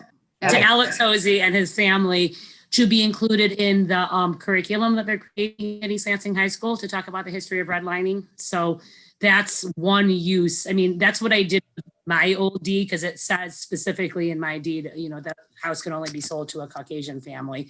Of course, it's historic, like you said, Liz, and not legally binding, but that is now being hopefully used as part of the curriculum at East Lansing High School. And so that's just another avenue we could think about in terms of educating people about this history. Thank you, Commissioner Honey. And I know we need to move on, but I don't want to leave it hanging. You know, if someone, you know, or, you know, if you want to talk about action steps or the next move in regards to what we've done so far, I'm open to hearing that. If not, maybe we can kind of let it marinate and see what we can come up with. But I'm interested if anyone has anything they want to offer in regards to the next action step pertaining to the issue. Yes, Commissioner Davis Dunn, and then Commissioner Catherine. I wonder if we can pull any data. I mean, right now, from what we understand, African Americans make up 8% of this community. And I wonder if we can pull not only for Brookfield, but just in various neighborhood association, any demographic data around of residents, just to see if there's any pattern of discrimination or kind of hidden redlining patterns around housing in this community. From my personal experience, when shopping and purchasing a home here in East Lansing, I was working with a realtor that, you know, wanted to convince me to buy in South Lansing, that, you know, I would, you know, feel safer there, and that, you know, it's more affordable, and that I don't want to be house poor in East Lansing, assuming that they understood what my income was. And so it happens, and it happens in a very subliminal, you know, what we call microaggression way. And so I wonder if we can commission or pull any data or statistics on homeownership demographics or residency demographics in this community, and look at the trends of purchasing and selling, you know, to have a clearer picture on really what the issues are, whether it is, you know, old language, or if it's really a practice of certain communities to, you know, not be very welcoming of people of color. And so to the point that Commissioner Tyler made about, yeah, I think that if this is something that we really can't take any real aggressive action on and holding people accountable and to do what's right, that we can highlight, you know, areas or communities where people of color can feel safe and welcome. Thank you. Commissioner Catherine. Okay, so the way that I see this is there are two quote unquote schools of thought. So one was, you know, with a more kind of advocacy legislative route, and the other one was the more grassroots route to going after those landlords that were, you know, either far away and had the difficulty of the notarizing their signatures. So I was wondering if we could have a couple of people to organize like each. So Chuck, since you already wrote the, Chair Grisby, since you already wrote the letter and you had the intention of sending it out, I was wondering if you could probably pioneer a little bit of the advocacy piece, and then talk to city councilors, and then Shelly, whatever you had that was mentioned from the city, and putting that together in a packet, and to put it all together and try to figure out a way to send it in that would be loud and clear. And then maybe Liz with Crystal and Karen, if they wanted to lead a little bit more of the grassroots route, where you go after, okay, so what are the numbers that you have and what's missing, to look at it, you know, both ways and not to, you know, just kind of cut any corners. And given the legwork that you have done, Commissioner Miller, on all the on this work and being in your neighborhood, you could pioneer that, knowing the residents of your area that are, specifically working on this. So that would be my suggestion. I don't know if there needs to be a motion for this, but I would feel that waiting until the next month to think about doing something, instead of we can think about doing something right now and then start doing it, would be a much better approach, because I believe that there's a lot that has already been done. It's just a matter of us taking a little bit of time outside the meetings to really compile that work to make it effective. Are there any responses, commissioners, to her thoughts? 'Cause the letter that you're referring to it's already been sent out. It's like that was just in there for written communication for you as a point of reference. And we had decided on that as a group in our last meeting, and that was kind of really what the limited process was. And we're just now talking about, since that was what we did, I think a lot of people don't feel that that's enough. And so I just wanted to clarify that for you. But did any other commissioners want to respond to possibly some of those suggestions? Yes, Commissioner Cannon. Yeah, I will volunteer to call Representative Brixey again and talk to her about it. It may be that she's or someone on her staff has already looked into it, but I would at least like to call the issue and the letter to her attention again, and see if she can be persuaded to introduce legislation that would require that in state law as well as our ordinance, and see where that gets us. That, believe it or not, I think if it's a state law that they're violating, it may carry a little more weight. I'm just saying. So. I don't know, to the other half of that, of just getting data and a clear picture of just kind of housing practices in East Lansing. Do we have a system? I don't know, Shelly, if you can answer that, or a way to pull any demographics, statistics, or data on rentals or home ownership. Yeah. I will ask. Definitely. And also regarding Pat's comments, Liz, you might want to give an update about where this is legislatively. I believe you've shared that with us before, and that kind of prompted the letter, but this is kind of sitting stalled in a committee or something, I believe. Yeah, I don't remember. It's sort of sitting in committee waiting for enough people to care about it to push it forward. Right. And Elaine reminded me that it's Sarah Anthony is the rep that introduced it in the State House. So if anyone has a connection with. Yeah. Now that the last few months are behind us, I think that Julie might be in a better position to re-tackle that, and I'll suggest that and see what happens. I mean, I do have a relationship with Representative Anthony. From what I understood, that she introduced it and then it was then moved to another commission. And so, but I can readdress the issue with her. But I think in a sense of kind of one of the priorities around, the commission was to kind of carry out community education. And I think just having some data and some statistics on what the housing practices are here, and what, the history and like what redlining looks like presently would be helpful in the interim, as well as highlighting kind of safe havens or ideal residency. I think those are actionable things that we can do now, because the other stuff is kind of out of our control. I mean, we can call and write letters, but I think as a commission, and things that we can do now is to, kind of gather that data, evaluate it, and then, publish something to the largest community so that they can be informed. Thank you, Commissioner Davis-Dunn. Is there any other comments before we move on in regards to that? It sounds like we do have those actionable steps in play, at least what we can control. So any other comments before we move on?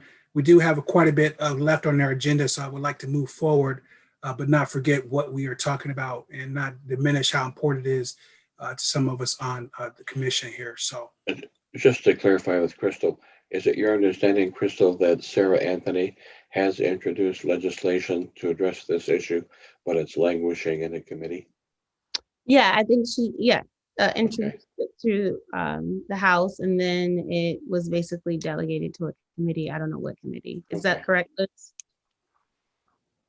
Okay, and yeah, and then so I just asked that this issue be under old business on our next agenda to make sure that we're following up and that we have some response regarding data that we can pull and information that we can provide to the public around what modern day redlining may look like.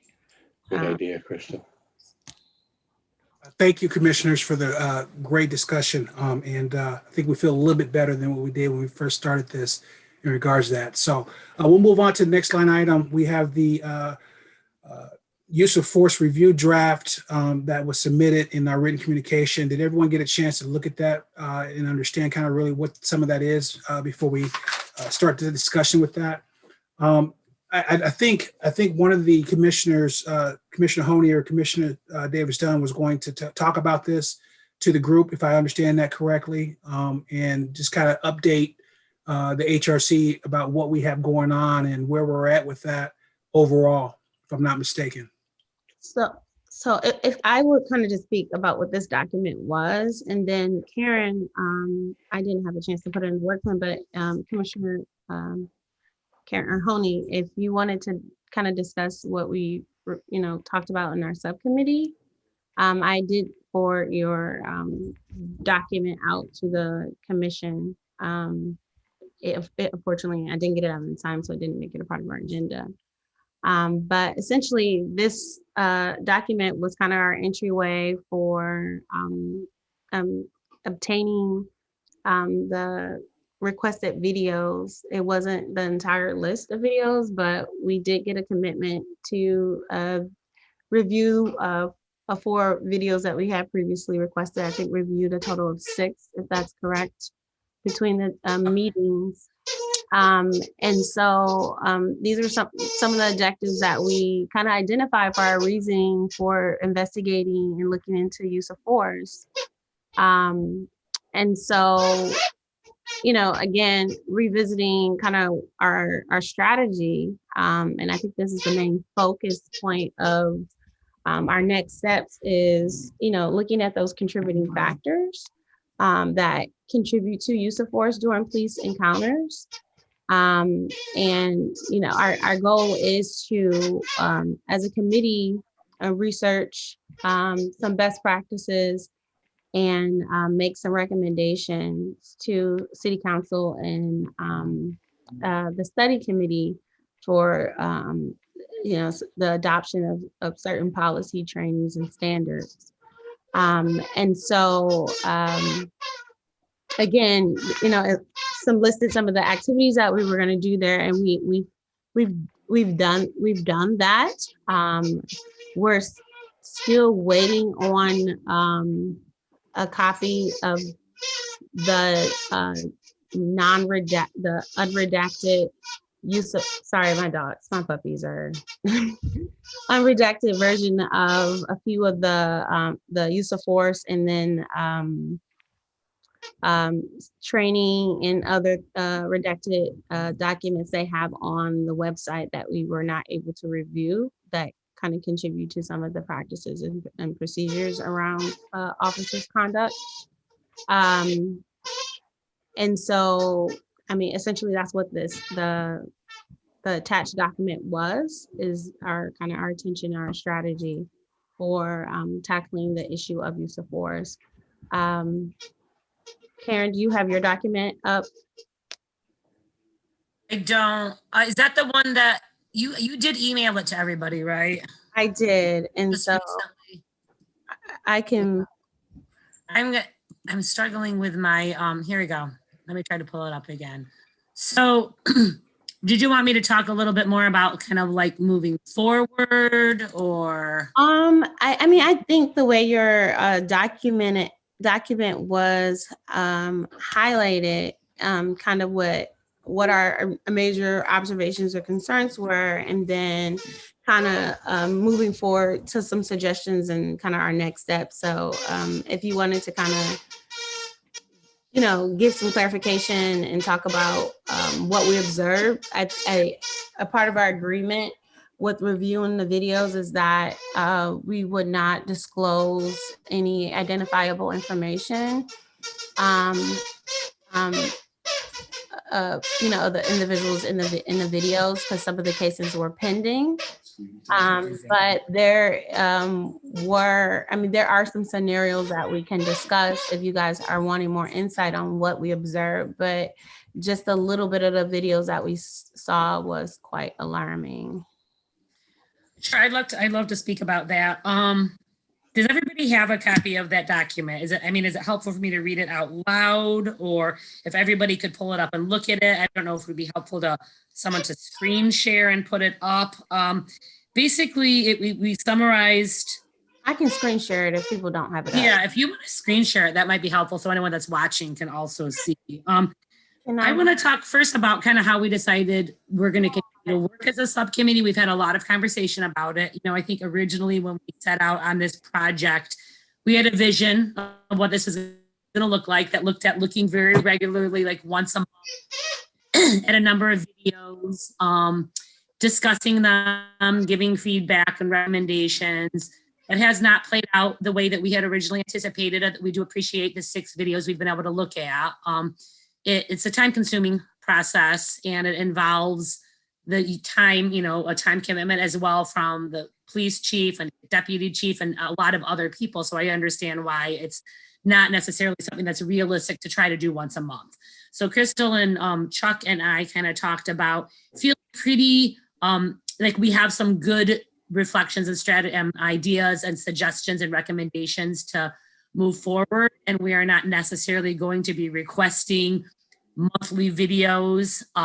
But we did agree that what we'd like to do is maybe take a little hiatus from looking at videos for 3 to 4 months maybe, and then request another couple set of videos after we have a chance to maybe make some recommendations and see if anything has changed, see if there's been any improvement, see if any new policies or procedures, the new social workers are making a difference. So that's kind of where we're at, and chime in, Crystal or Chuck, if I'm not representing our kind of decision adequately. No, Karen, I appreciate that. And yeah, so second, with a lot of what was said. And so I really want to give the HRC, because our work as a subcommittee was designed to look at the use of force that was mandated by council as one of the things, and approved by Mayor Stevens, as we all know. And we got to the point of being able to see, I believe it was 9 or 10 videos in total of, I think, the 15 that was requested ultimately in agreement. And we were able to eventually also look at case reporting and some different things. So we were able, in a short period of time, once we did have that transparency in play, to really gather a lot of data information based on the use of force within our city. And we learned a lot. We could always learn more by watching more information, getting more data and things of that nature.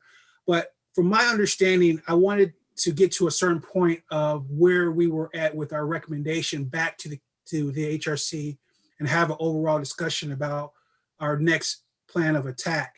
And in our subcommittee, we had some ideas, which this document that you're looking at reflects some of that. But there's also some things in there that I think go beyond what the subcommittee mandate was designed for.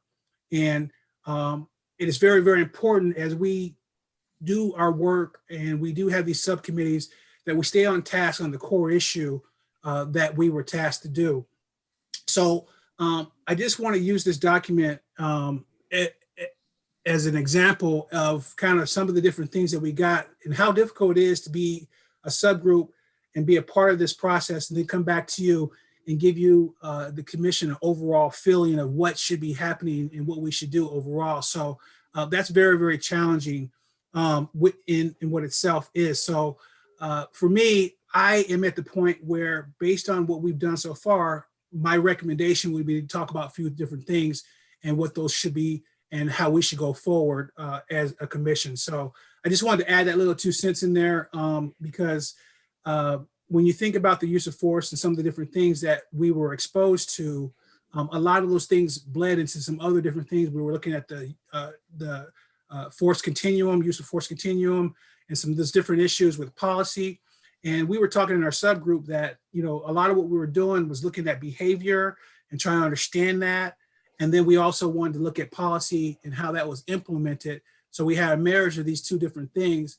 And it's just really, I think personally, very difficult to be able to kind of give you appreciation of some of the different things that we would expect you guys to understand based on our experience.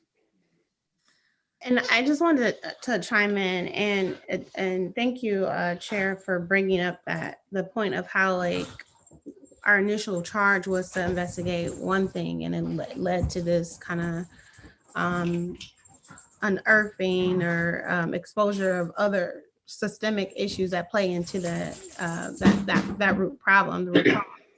And so I think there's a number of things that we can work on, and I don't know if you know, we can divide some of this task around what Commissioner Honey was discussing around requesting more videos. And so that was a bit of, that was the larger challenge of us even getting to this point, was having access to that. And as the Police Oversight Committee or Commission is being formulated, those issues need to be addressed.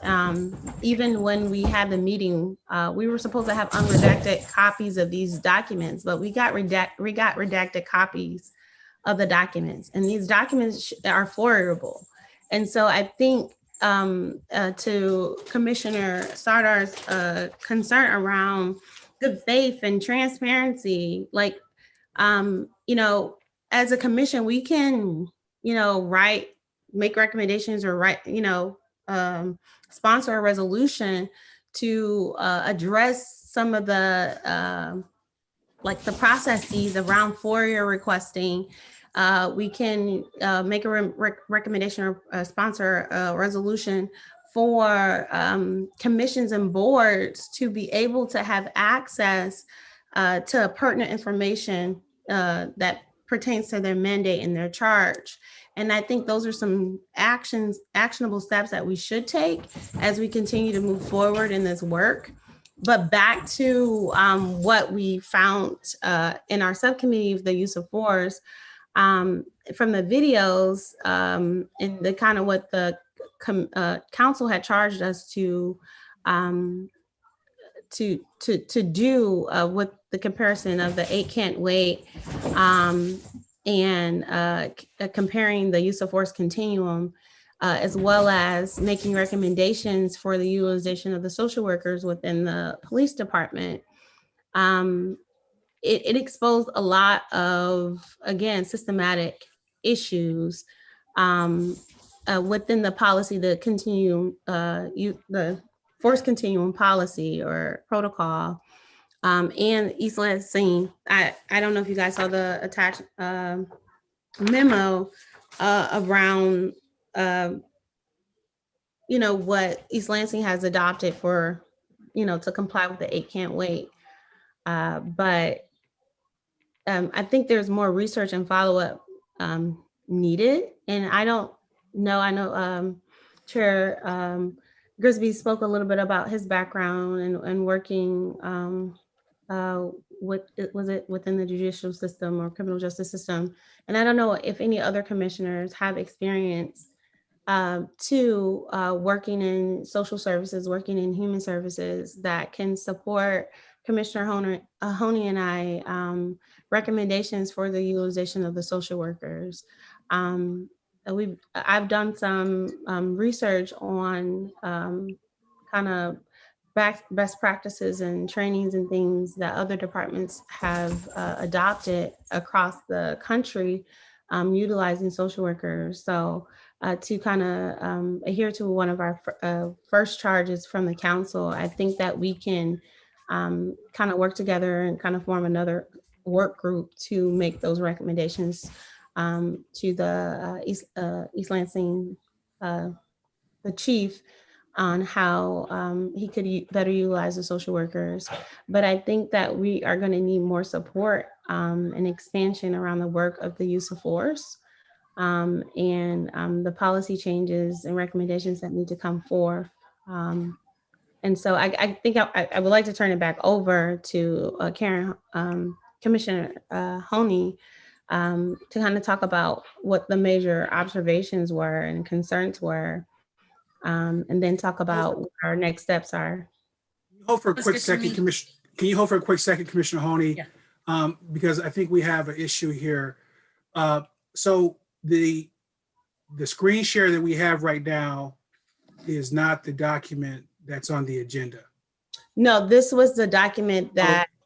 So this document, number one, the community hasn't had a chance to see this document because this document wasn't submitted properly in a way. So we shouldn't be looking at this at all or referencing this at this point right now.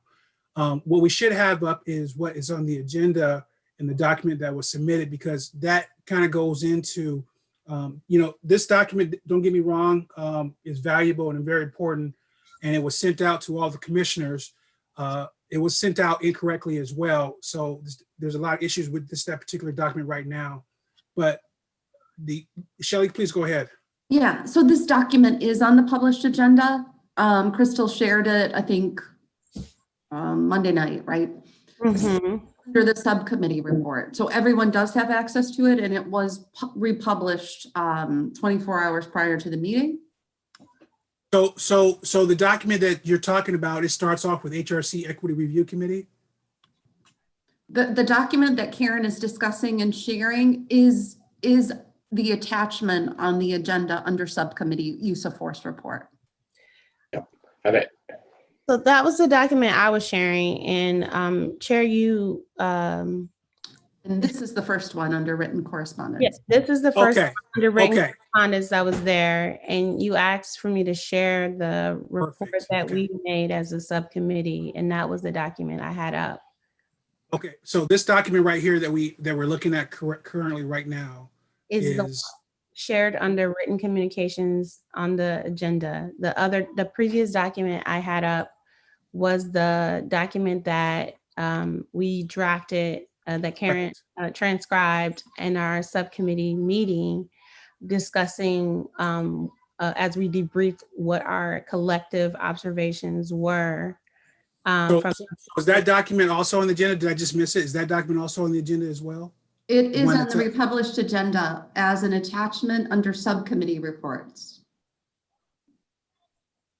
So, Okay, so we just documents are on the agenda. Is that correct? Okay. Yes. Yes. So we were talking about a different document in the wrong space right there that was presented. So that's where I got confused because I didn't see that come up first. I just got confused. So I apologize because it looked like the document that you had up was not the document that we had on the next line item of the written communication. So I just wanted to really make sure that we were clear in which document we had and we had the correct one, and then which document we're talking about that's listed on the agenda and where we're at making a decision or a point of reference that we were talking about a different document, unlike the one that was on the next item. Okay. So the document that's up right now is the published document. The original document was really basically notes that I took and sent to Crystal and Chuck during our last subcommittee meeting. And Crystal really synthesized it and formalized it a little bit more. And that's what we're looking at right here. And that is the document that I saw in my email. Okay, good. Thank you, Pat. So good. This is just a little bit more formalized, concise version of the original document was really just notes I had jotted down. So I really appreciate Commissioner Davis Dunn taking the time to do this. You know, you really put a lot of work into the documents that you create, Crystal, and I really do appreciate it. There's a lot, so I'm just going to summarize. I want to reiterate that one of the other things that we talked about is our ultimate goal. We know that ultimately the Police Oversight Committee that is formed is going to take this over. And so we're trying to really create clear pathways to make sure that once the commission, the study committee, I don't know if the study committee will be taking this on or we're waiting on the actual Police Oversight Committee, but we are hoping to get to a point, like as Chuck mentioned, where we're not going to have to, where things are going to be more streamlined, where when documents are requested, there's a process in place for them, you know, for those documents to be shared in a timely manner and all of that. So that's one of our goals moving forward. This is at the very beginning after looking at, I think maybe like Chuck said, 8 or 9 videos. And this is a really good place to start. And we actually, I feel like, have a lot of information and recommendations to share, but it's just the beginning. And I'm sure that we'll have more in the future. But I guess I'll summarize if that's okay. And then Crystal and Chuck, you guys can chime in.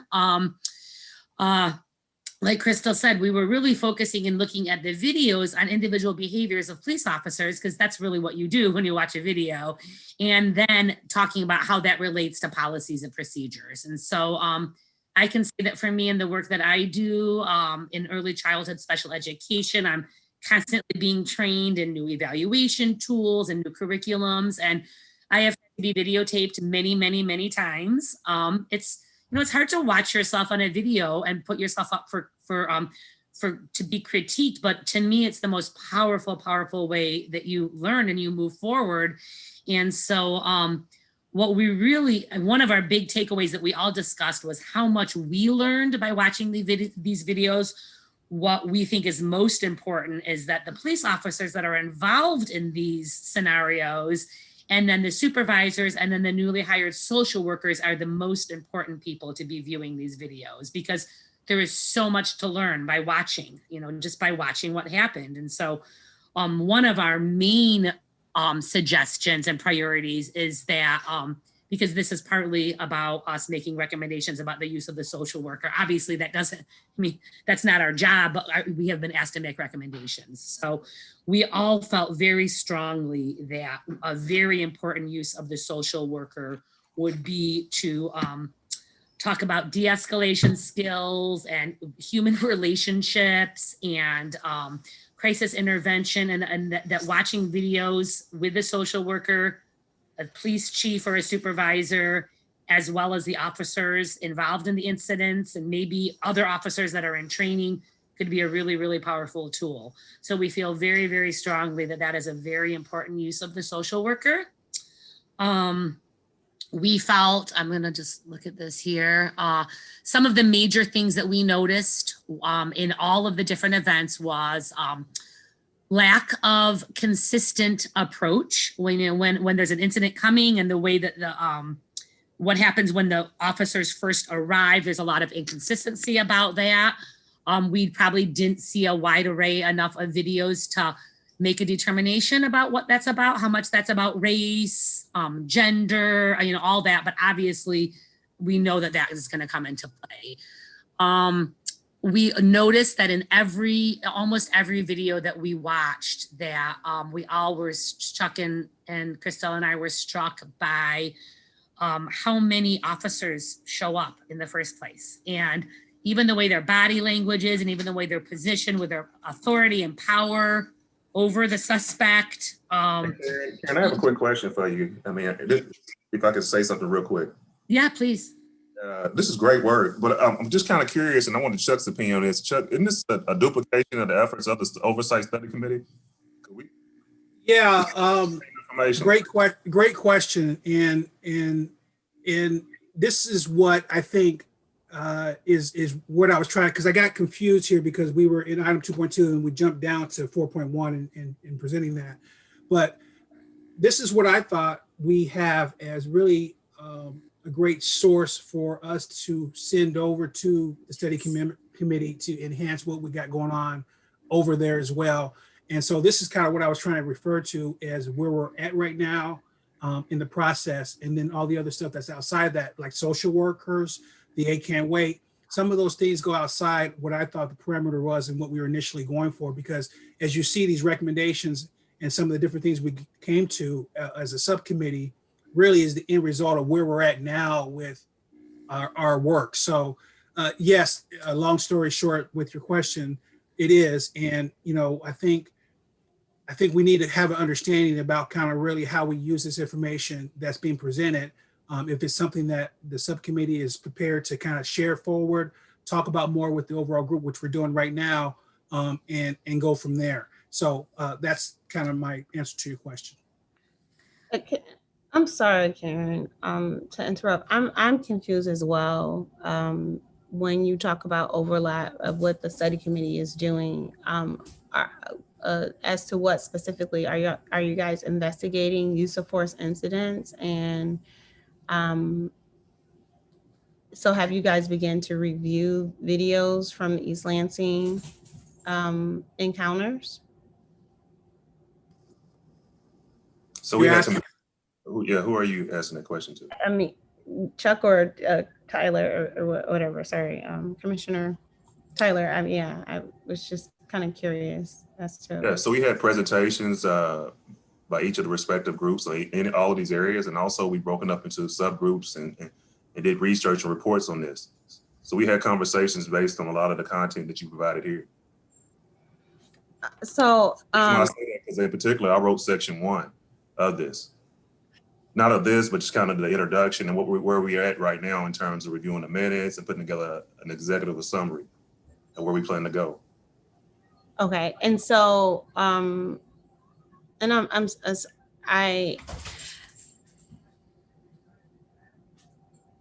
just a little confused because in our actions, our strategies as a subcommittee, as chair and vice chair, was pushing for this opportunity. And from what I understood was so that we could do the legwork as the study committee is taking shape as to investigate what an oversight model would look like.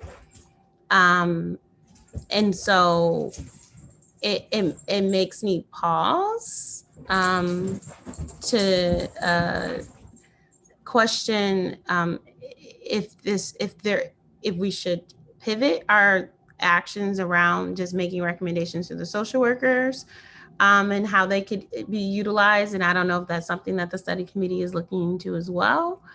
Or if our findings, if you guys have not actually reviewed reports and watched videos, that you guys could, the study committee could then do more research into some of the major observations that we've made and concerns around the use of force continuum, and observe officer behaviors and conduct and existing policies and standards. Because then that would then shift our focus more to examining and maybe supporting de-escalation types of models, or which are crisis intervention models that is often used in human services and social work. Which is a missing component of the use of force continuum. And from what I discovered from my research and review of policies, that East Lansing Police Department do not have clear defined definitions or standards for de-escalation. They don't even have a defined time or window of what a appropriate compliance time or response would be. Even in their policy for the duty to intervene, it still is not clearly defined what is excessive force, because it's based off the subjectivity of the officer. And we also noticed from the videos that depending on the officer and their experience, how they conducted themselves when, engaging with civilians. We also witness officers, they talk about training that happens once a year for de-escalation, and it's only one staff that is responsible for de-escalation, but they don't have an actual policy on de-escalation. And we also witnessed a rookie officer that was on probation for 6 months, but and that responded to civilian that was inebriated escalate a situation, and then So what I would say is, not to cut you off, but just not to get into the weeds of it. To me, you all did a lot of great work. So maybe, Chuck, there's an opportunity to have an item on the agenda for the Police Oversight Committee for you all to kind of discuss your findings and specifics with the group. Can I respond to that, Dr. Tyler? That's exactly what I was just going to say. Really, I mean, everybody has this. People can read this and give us input on this. The last thing I want to be doing is, recreating the wheel. And ultimately, we know that this work needs to go over to the study committee. I'm actually very encouraged to know that you all are already doing this work. It makes a lot of sense to me that we would then maybe share this with, maybe we'd be invited to one of your meetings. We could share our findings. And then in the future, be there for consultation, and maybe kind of like what I think I hear both Chuck and Chris alluding to is shift our focus a little bit, because there's so much work to be done. We all shouldn't be doing the same thing. So I really appreciate, Dr. Tyler, you pointing that out. And that's really good to know. I did not know that. And maybe I should have been paying more attention. I think the work we've done is really important, and is an important information that I think will be very valuable to your group. But if you're already moving on this, that's great. I mean, that's great news to me, because there's so much that we can be doing with our time too. So if you're suggesting, and with the, with Chairman Grigsby and Crystal, if we want to agree to maybe kind of move forward on the agenda and let people look over this on their own, reach out to us with questions, but maybe the next step would be presenting this to the Police Oversight Committee. That might be the best use of our time, rather than going over every last item on here. I mean, I feel so passionate and strongly about this. We could probably talk about every last thing we saw for hours and hours, but this probably isn't necessarily the best venue for that at this time. So, thank you, Commissioner Honey. You took the words right out of my mouth, and we are. And I try to, communicate this, and sometimes I don't get it right with my communication, but I did mention this in our subgroup in regards to what we're working on, what we're doing. Some of the different things that came out of this was, for example, the appreciation of social works and lack thereof within our understanding of viewing this information. But the study group already has a focus on that in our next meeting that I've recommended that the commissioners watch and be a part of. So then when they do come back and revisit, like maybe the social works, we're not reinventing the wheel. So, so just to kind of wrap this up, some of the things like the de-escalation and some of the different things that we witnessed within our information that we've gathered so far, I think is great information that the study committee in whatever format, whether that's in written communication, whether that's coming in and talking with us, whatever the case may be, is where that is at. And if in fact that the HRC wants to create another group of people to focus on social work, because that's a totally different mandate than use of force, or really focus on, which is debatable, the 8 can't wait policy, which we have on our agenda in regards to what that means pertaining to use of force and following up with these things. I think that's where we're at with that, at least at this point in HRC. So I just wanted to kind of give you my perspective, my spin, and my response, Dr. Tyler, in regards to what you're hearing and what we need to be looking forward going next. Any other comments or questions? What I was going to say, Chuck, is maybe we could just ask if anybody on the commission right now has any burning questions or something they want clarification on, instead of going over every item on here. If people are looking at this, if anyone has any questions about clarification or wants a little bit more information about something, please ask us now. And if not, I think we probably are okay moving on and planning to present this to the Police Oversight Study Group in the near future. All right, I think the silence answers, unless someone's on mute and they're trying to speak, but yeah, we'll go ahead and we'll move on and get going. And again, you're more than welcome to reach out and provide any information to complement what you got here. But we will move on because we are really over our time right now. We still got a little bit of work. Quick question though. So I have a quick question. So are we then now pivoting or our focus from this use of force subcommittee to a de-escalation, or then the social worker utilization as it applies to like use of force. And because I mean, we talk about them, use of force and de-escalation kind of like separately when they are kind of like partners, congruent, like they, you know, one has to happen before the other. And in our current policy, there is, you know, they say de-escalation and is literally in quotation marks, but there is no, it's not a part of the use of force continuum practice. And so the social workers are there to be a part of that intervention to reduce encounters of use of force. So I'm trying to figure out then, is it a motion? Is it, you know, how, what is the decision about the work that we're doing if we are moving away from the use of force continuum? So if I understand you correctly, and again, I would like to move along here. If I understand your question correctly, what we are doing with what we have here, we're not moving away from use of force. We're not, you know, we still have to finish up giving our report to, if I understand correctly, to the study committee, or presenting that to the study committee and talking about our experience and the information we have going forward. But the subcommittee that we were tasked to be, we had specific parameters to look at use of force. And even though, for example, de-escalation is associated with the process of use of force, it's not what the subcommittee was designed to look at as the single issue for our mandate. Now, if we want to create another one and talk about other things, then we can create that.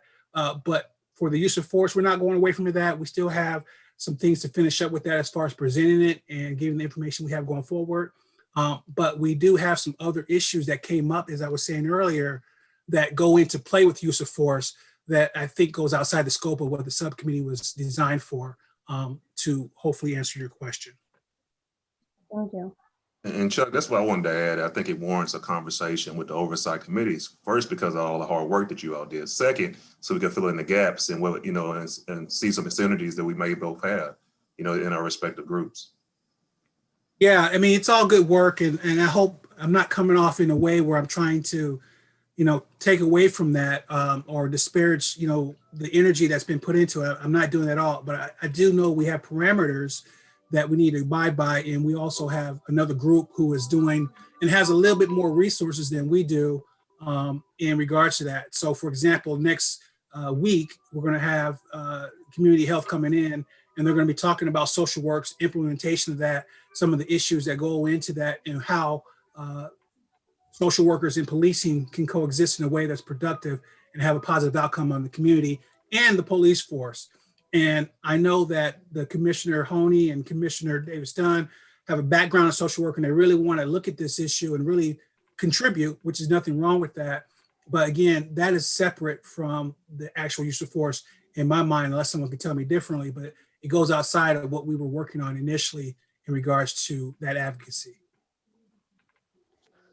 Yeah, I mean, at this, for the second time, I'm interested in moving forward, but I think it's important to kind of revisit the written communication that was published on our agenda around what our objectives were as a subcommittee and what the agreement was with the city manager, police chief, and council, which included recommendations for implementing social workers within the police department. Also, the use of force continuum in the 8 can't wait policy that was adopted. And so I just want to, you know, more conversation is needed, more clarity is needed as to what our next steps are and how we are investing our energy. But I guess we can move forward. Okay. All right, good.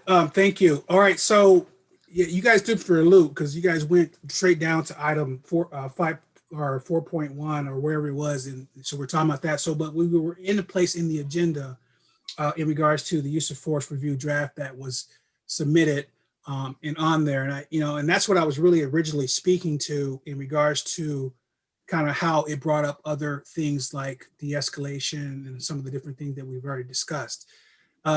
So, you know, and I don't want to have certain commissioners dominate all the time, but I want to make sure I get engaged with other commissioners about how they feel about this document, their reactions to it, or what they think about what they see here.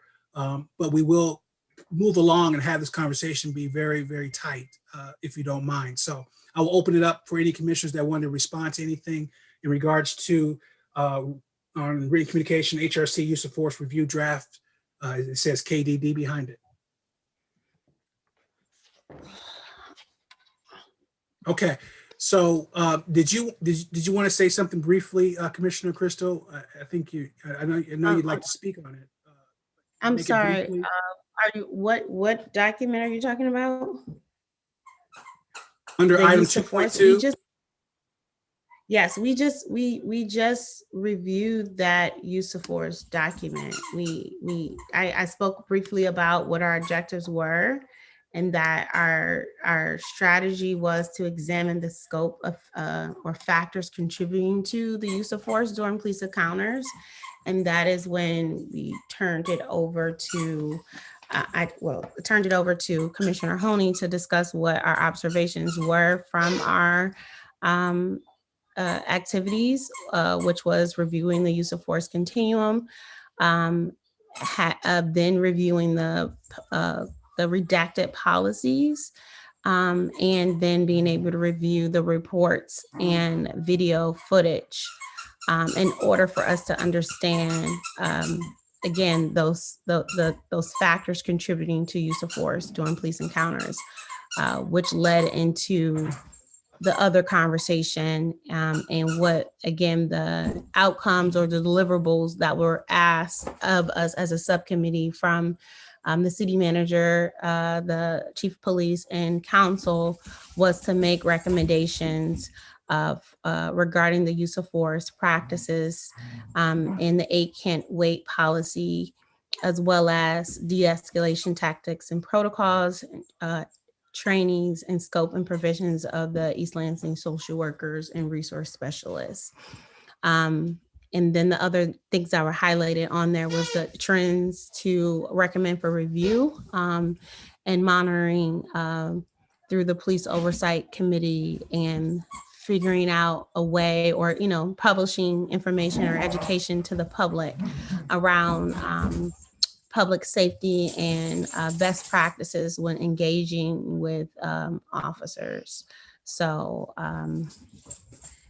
that is what that document was, and that we had constructed and agreed to in our subcommittee, and that was the document we presented to, again, the city, when they agreed to permit us to watch the videos that we watched last month.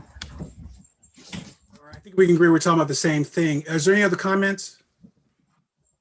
All right, we'll move on. Thank you. So the next item on underlining 2.2, we had the bylaw Rex KDD. Everyone get a chance to look at that document.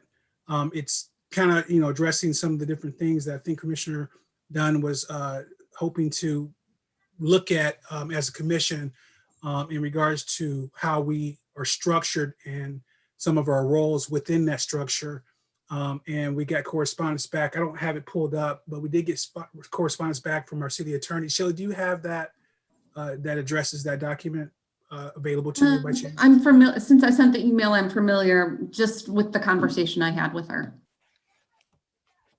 So so the city attorney just had some concerns about some of the recommendations that were just drafted, but Crystal and I will be having a further conversation about that in the very near future. And so, I mean, and I hate to present this as, again, these are documents that I transcribed, but this was work that was done within our subcommittee. And so, you know, I don't know if Catherine would like to speak to this, but again, some of the observations as new commissioners when we got our binder was that it wasn't really clear about the structuring and decision-making process and role division, who's responsible for what. You know, in our governance and rules of operations. And so, you know, for me, I require a lot of structure, and it's you know, to me, I think it makes it easier to kind of pass the baton along, to have a good structure or system in place. It's not to take away from the fluidity or flexibility of the work that we do on the commission, but just for newcomers, that we kind of have some expectations of kind of what and how our committee operates and function, and the commitment of the roles and duties that we take when we sign on as commissioners. But Catherine, I don't know if you wanted to add anything to that. Yeah, so it was just a conversation about what our, with the election coming up and we elected new chair and vice chair, what does that actually mean? And what should we expect from from the leadership of the committee in guiding us through the variety of initiatives? So again, like I think Commissioner Davidson hit the nail on the head. It's not to prevent or stall any fluidity and creativity of the committee, because I think this is one of the reasons why it thrives, but to at the same time provide the answers for some of the questions of who's supposed to do this, or how are we supposed to go about doing this, and have it already laid out and agreed upon. Thank you. Any other comments in regards to read communication? Yes, go ahead. Commissioner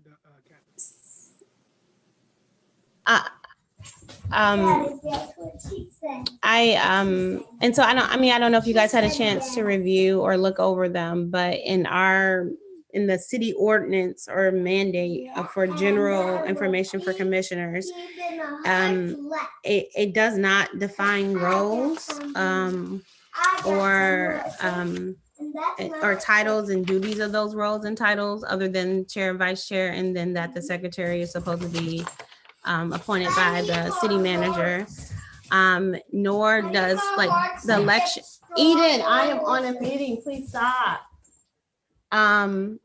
Nor does it like the election, like in January. I was not aware that we typically hold elections in January. It's not written anywhere. I think it came to a surprise to many people. Eden, I go upstairs now. Sorry. And so it's not written anywhere, and like it was a surprise that there was election that was supposed to be held in January, given that we just had an election in August. And so again, so these documents, the document here is just some general, it's a running document. It's just some general guidelines or recommendations for some structure or like kind of things that we can adopt so that, you know, people can be better prepared and understand as to how we function and kind of what to expect as the order of operations on the committee. Commissioner Catherine. Yeah, just so that we can move on. I'm very, very thankful that Commissioner Davis Dunn kind of wrote this out, and we're going to go back to our little subcommittee on guidance and structure with the response that was given by the city attorney, and come up with a little bit better with a more complete picture so that we can maybe vote upon and agree, and have a set of guidelines that are agreed upon, not necessarily enforced, because that's not something that we can do, but we can provide some guidelines for future generations. And that's mainly the goal of what Davis Dunn, Commissioner Davis Dunn and myself are trying to do. So that's all, and sum up, unless Commissioner Davis Dunn has anything else. That's our kind of report on the subcommittee and explanation of this document. Thank you. Vice Chair Miller, please go ahead. Did you all, so some of this is specified in the City of East Lansing Board and Commission's handbook that is across, including the procedure for elections, the chair and vice chair role, the recording of minutes by the staff resource person. So I think my hesitation would be setting our own rather than going with what the procedures that is used across commission. Did you guys look at that or have a rationale for differing from what is common practice across the city? Or are there other commissions that have done this, created their own standards? So our rationale, we weren't aware. We were just asking questions. We were just trying to figure out, and I think that was some of the conflict I was having as a new commissioner. Is like, all right, what are we doing? How, like our document retention, like, how do we vote, or like who's responsible for this? And so that's not something that I was given in my binder that I have with me every meeting and that I'm constantly referring to, and so we didn't know that it existed, and so that was what our goal. And when we were tasked with trying to review our ordinance, when we look at the, Human Rights Commission, Human Relations Commission under that ordinance, it didn't define that as to, all right, this is the chair and this is the chair's responsibility, this is vice chair and vice chair responsibility, nor did it have any information around kind of like subcommittee formations or ad hoc committees or kind of like standard practice of the HRC around events and stuff. And so again, when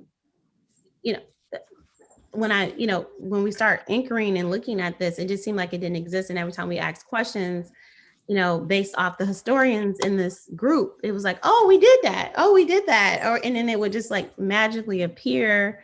But if we never asked, we didn't get the information. And so part of my concern is that we rely so heavily on Shelly to be the historian of our commission. And depending on how information is shared or decided within the commission, is not captured in our meetings minutes. And so, I think that, that's kind of how we got there. And so, anyways, go ahead. Commissioner Catherine.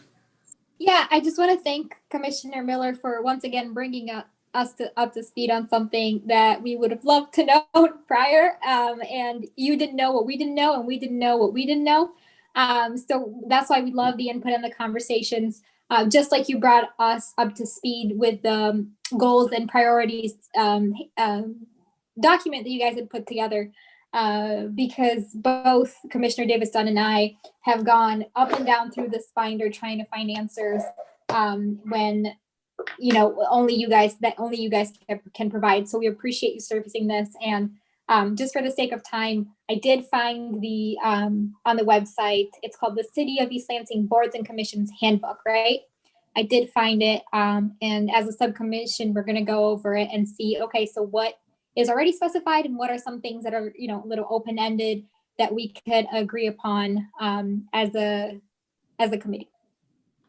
Thank you. Thank you. Let's move on to item 3.1, old business commission priorities. Hey, Chuck, just real quick, I want to make a comment. So maybe going forward for all new commissioners, we have maybe an onboarding process or something, like a formal onboarding. Or that's what we're trying to come up with. That's exactly what our issue and concern was, and that's what we were trying to do. So thank you, Commissioner Tyler, for saying that. That's exactly what our intent was. I really like that suggestion in your recommendation and would echo that. And I liked that you put it as the vice chair. I'm like, oh, I could do that. That's a great thing for the vice chair. And I will say that both Crystal and Catherine started during COVID. I typically meet with the new commissioner before their first meeting. After they've had a chance, we didn't have that opportunity. COVID totally threw everything off. So apologies for that. It's just hasn't been a typical year. You're brand new. Yeah. Thank you, Shelly. And we know you're doing the best you can. We're going to move on to item 3.1, Commissioner Priorities 2021. And we have the commissioner results of the questionnaire that was submitted, as you guys can all see, about our priorities. This was good. This was great. I like the fact that this was created. It really gave me personally a better feel for what everyone else was thinking. So hats off to the subcommittee that created this and has this as a tool. Did anyone want to make a comment in regards to the results of what we have on here? Yeah. Oops. Commissioner Cathy, please go ahead. So sorry, I'm trying to pull it up with the video. There we go. So I would like to make a request. Maybe if the chair and the vice chair could look at this and try to find a little bit of a strategy of how we could approach this throughout the year. Being that you guys have, who is interested in doing what, and maybe leading us to finding a way to execute these priorities. So I see that, Shelly, was it you that highlighted the recommend measures to improve human relations, and then formulate and carry out programs to our community education, and last one was establish procedures to mediate disputes. So these three that were voted on the most important or priorities. If you guys could have a little meeting or strategy session to think about how you can best lead us into executing that, given people's interests and our priorities. So that would be my request. If you have time, don't want to impose. Yeah, I think it's a great idea. And I think it's a great opportunity to really, like we talked about in our decision for chair and vice chair, and really we really want to speak for the group. And so this is a tool for that. I can't speak for Vice Chair Miller, but I would definitely be open to sitting down with her and figuring that out. So I think she's nodding her head yes. So we definitely will take this information and bring it back to the group in regards to. Sound good? All right, we'll go ahead and move on if there's no other comments in regards to, for the sake of time. We have item 3.2, we have HRC recommendations to the study committee, independent oversight, basically. And then we have listed under the bullet point social workers at ELP. I did talk with our subgroup that we had in regards to specifically social workers. And please chime in, ladies, if but we will be having a presentation in regards to that topic. We do have some experts coming in to the study committee next week who will be talking a lot about this particular bullet point in a way that I think will complement and not have you be reinventing the wheel and some of the different things that I think you guys really want to focus on. But I'll leave it at that.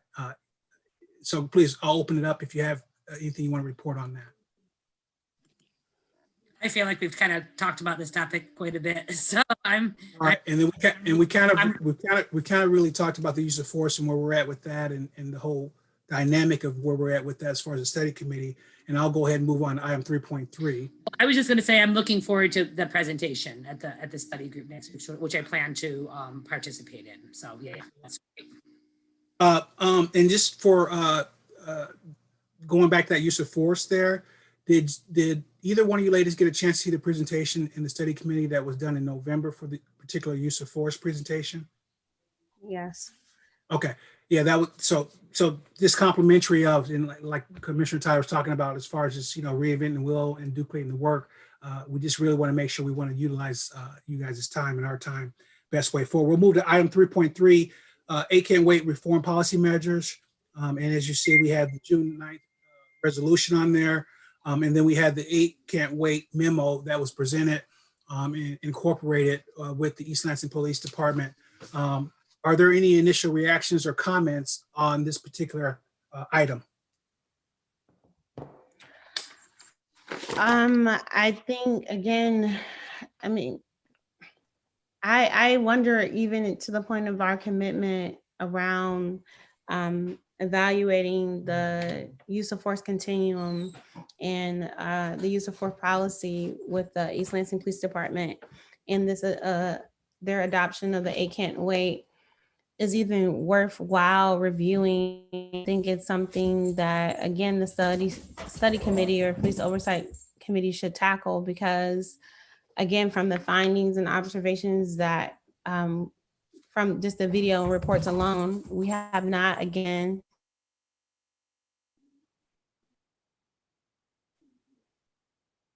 Am I frozen or is she frozen? Department, but the language in here, you know, requiring de-escalation, again, it's there's no clear policy on de-escalation. There's no standards for de-escalation. You know, they have one staff training for de-escalation. What does de-escalation looks like for police officers? And so, you know, they say that they ban chokeholds and strangulation holds and things of that sort.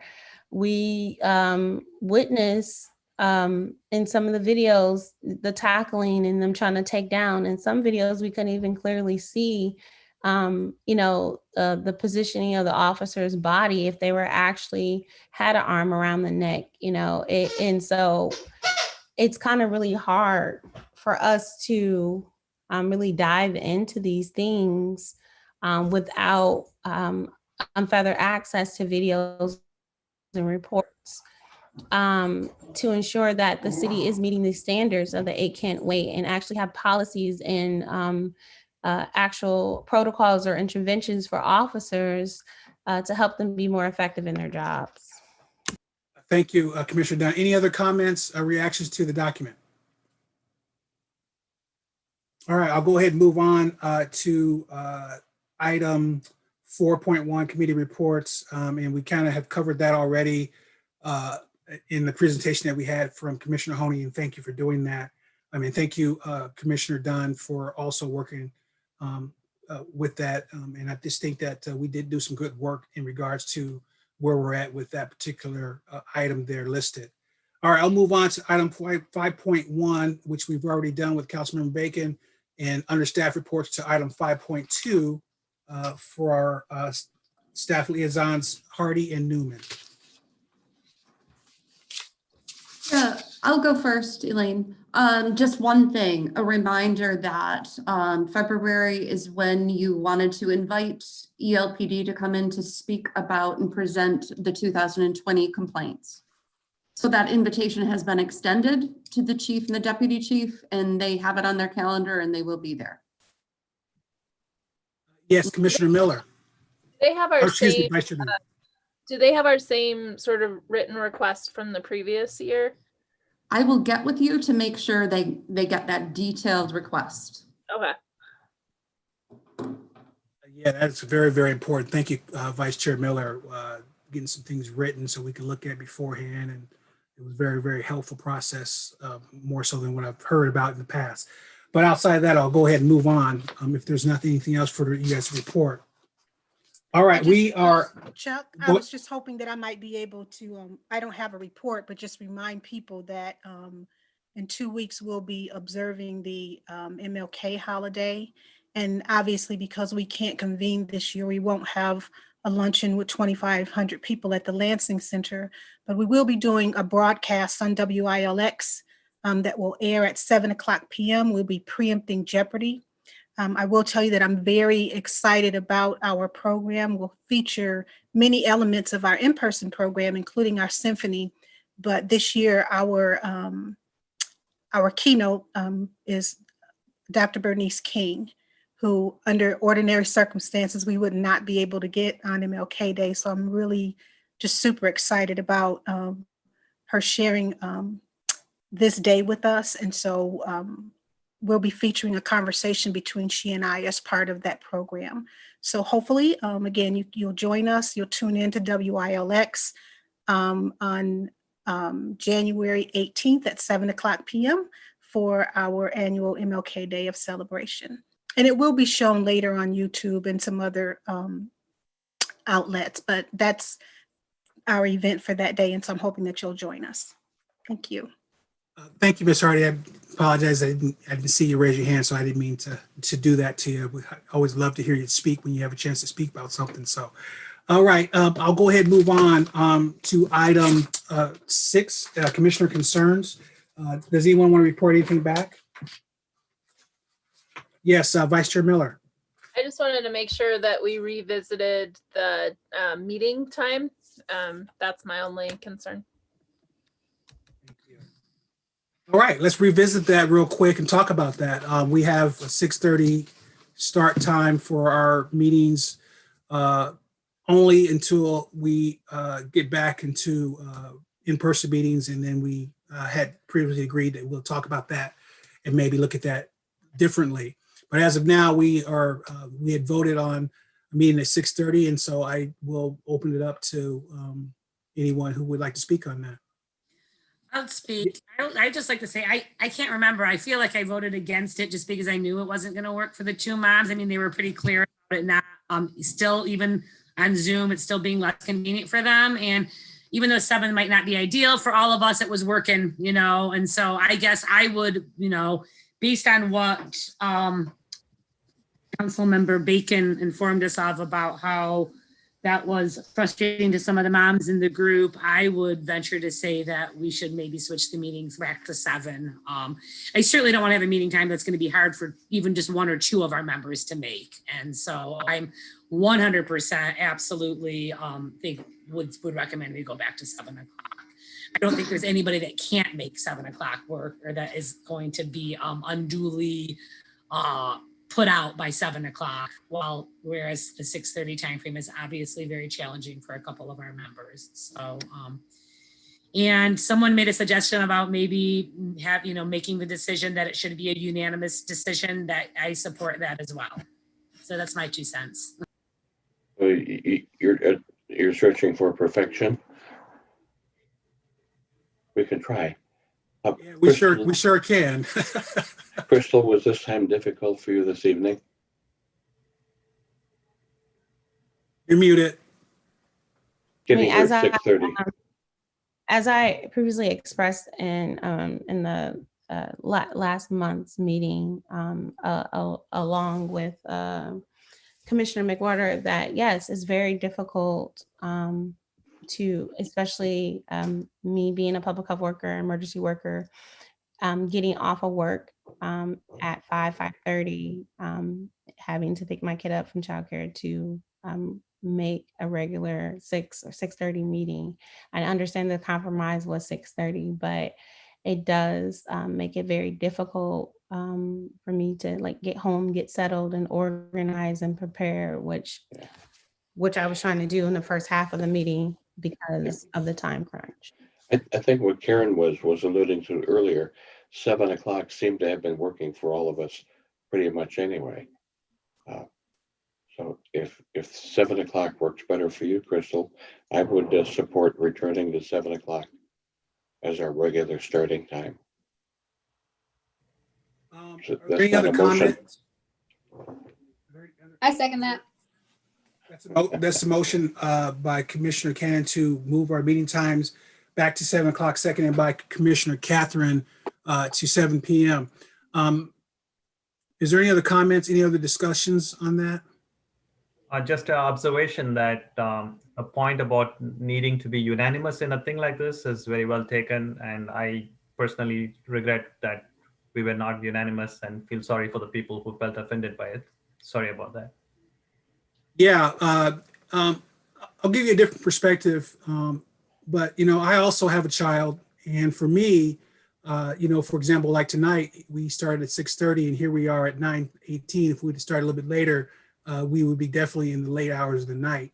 And so I don't mind. I have the flexibility to be able to go to 7 o'clock, but I would really want to talk very clearly to all the commissioners on here to be very mindful of their time and their input when it comes to these meetings, because we do have time as a factor, and to be appreciative to that. And that would be my only concern, because I think right now we have some very open-ended conversations and discussions that sometimes are not as productive as they could be in our general format. So if in fact we do go to 7 o'clock, I just really would like to have all commissioners just really be mindful of their input in regards to the time of their input and their discussion when it comes to us being productive with this 7 o'clock start time. Is there any other discussion? Yes, Commissioner Catherine. Your preference would be that we talk shorter or faster? My preference would be for us to just talk in a way that drives to decisions, recommendations, or enlightenment in a way that's productive. So I'm not trying to regulate someone in how much they talk or how less, but really it's, you know, it's difficult sometimes to be able to manage this in a way because we have such a broad context of information like tonight, where we're meeting for 3+ hours. So we as a group are going to get burnt out. We're going to get a little bit resentful as we go along if we continue having the dialogue that we had tonight ongoing. So, and I don't want to be in the situation where I have to police anyone and what they're doing and how they're communicating, how they're talking, but I also want to be mindful of the long-term effects of what we got going on. Commissioner Catherine, then Commissioner Title, please go ahead. Yeah, so to that point, Chair, it would be helpful for me if every time we have an item on the agenda, I think you do a really good job at opening up and making sure that everyone kind of feels included. But it would be really helpful for me to figure out what's the point of the conversation that we're having about a document, or what's the end goal of a conversation we're having about a situation. So if there's a document and instead of asking us, because I wouldn't know, right? Instead of asking us, what do you think about this document? I think that a more pointed question would narrow the scope of our discussion. And it would definitely help me to get to the point quicker, as with the other commissioners. So that would be my recommendation to fulfill what I believe is a common feeling in the, in the commission, that we finish up a little bit faster and we get to the point a little bit quicker. Thank you, Commissioner Catherine. Commissioner Tyler, please go ahead. And also in the whole spirit of inclusivity, I think we should limit individuals to having back-to-back comments too. So let folks to provide comments in as well. So can you, I hate to put you on the spot, so you're saying that when someone makes a comment and someone else wants to speak, you want to limit that where they're not? Well, just allow somebody else to speak instead of the same person keep dominating the conversation on a particular topic. That's a good idea. Normally I run my meetings, so. Yeah. I can say this in 20 seconds. My favorite movie is Planes, Trains, and Automobiles. There's a scene where John Candy is driving Steve Martin nuts because he is a blabbermouth and talks and talks and talks. And Steve Martin says, I have an idea. The next time you share a story, have a point. So. Thank you, Commissioner Cannon, for that. Yes, Commissioner Dunn. To add to other concerns, thank you, Commissioner Catherine, for highlighting that, like the things on the agenda items, as you're opening them up, just very specific about them, and even to the point of how like the bylaw recommendations, like written communications were posted there. That was a document that was supposed to be for discussion under our subcommittee report, which is not on the agenda. And so again, about formalities and just kind of like order operations, I think those are things that we can adjust and tweak to have a more productive meeting, because it kind of got lost. It was like, oh, did you review them? It was a document that was a discussion and potentially vote on as a part of business of the commission, and that got lost. Even the use of force review documentation, that was a documentation of the use of force subcommittee. That was something that was just supposed to be added on the back end of the agenda packet, because it was something that we had already previously discussed in the other meeting. And so another concern of mine, and what my frustrations have been in trying to figure out how things work here in this commission. And thank you, Shelly, for acknowledging like COVID and everything and kind of how that happened. But even reviewing the handbook online, it does not specify who's responsible for onboarding and ensuring that, new commissioners have information and understand that it did.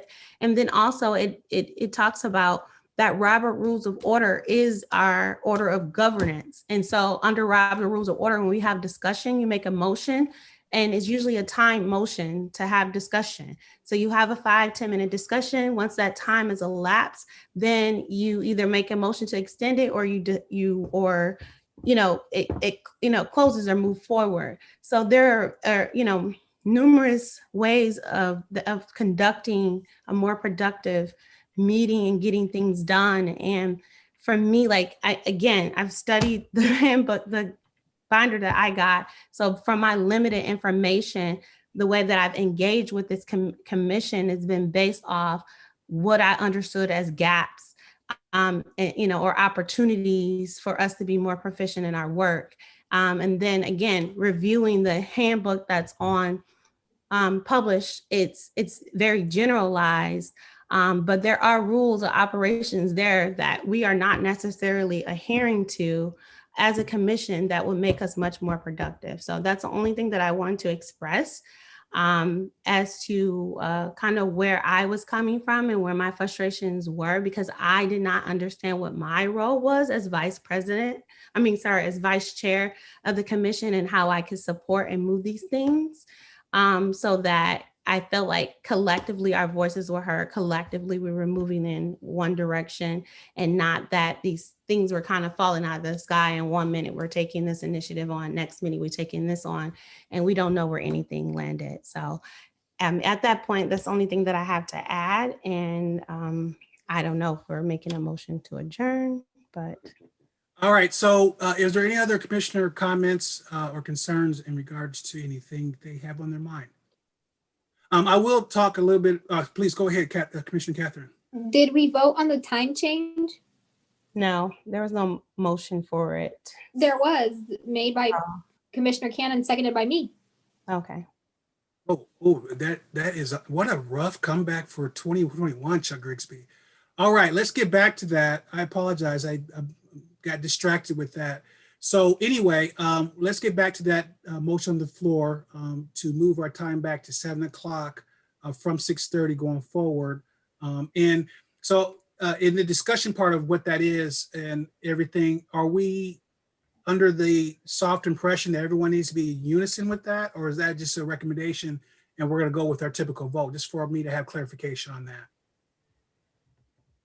I think we're just voting tonight, is my understanding. And we can talk about whether we want to, try to make this in the future. But one of the ways to get a quick answer to that, Chuck, would be, is there anyone opposed to that motion? Yeah, I mean, great. Thank you, Commissioner Cannon. Is anyone opposed to that motion at all in regards to having in on that motion as presented to have us start at 7 o'clock? Okay. All right. So all those in favor of the motion on the floor, please say aye. Aye. Aye. Aye.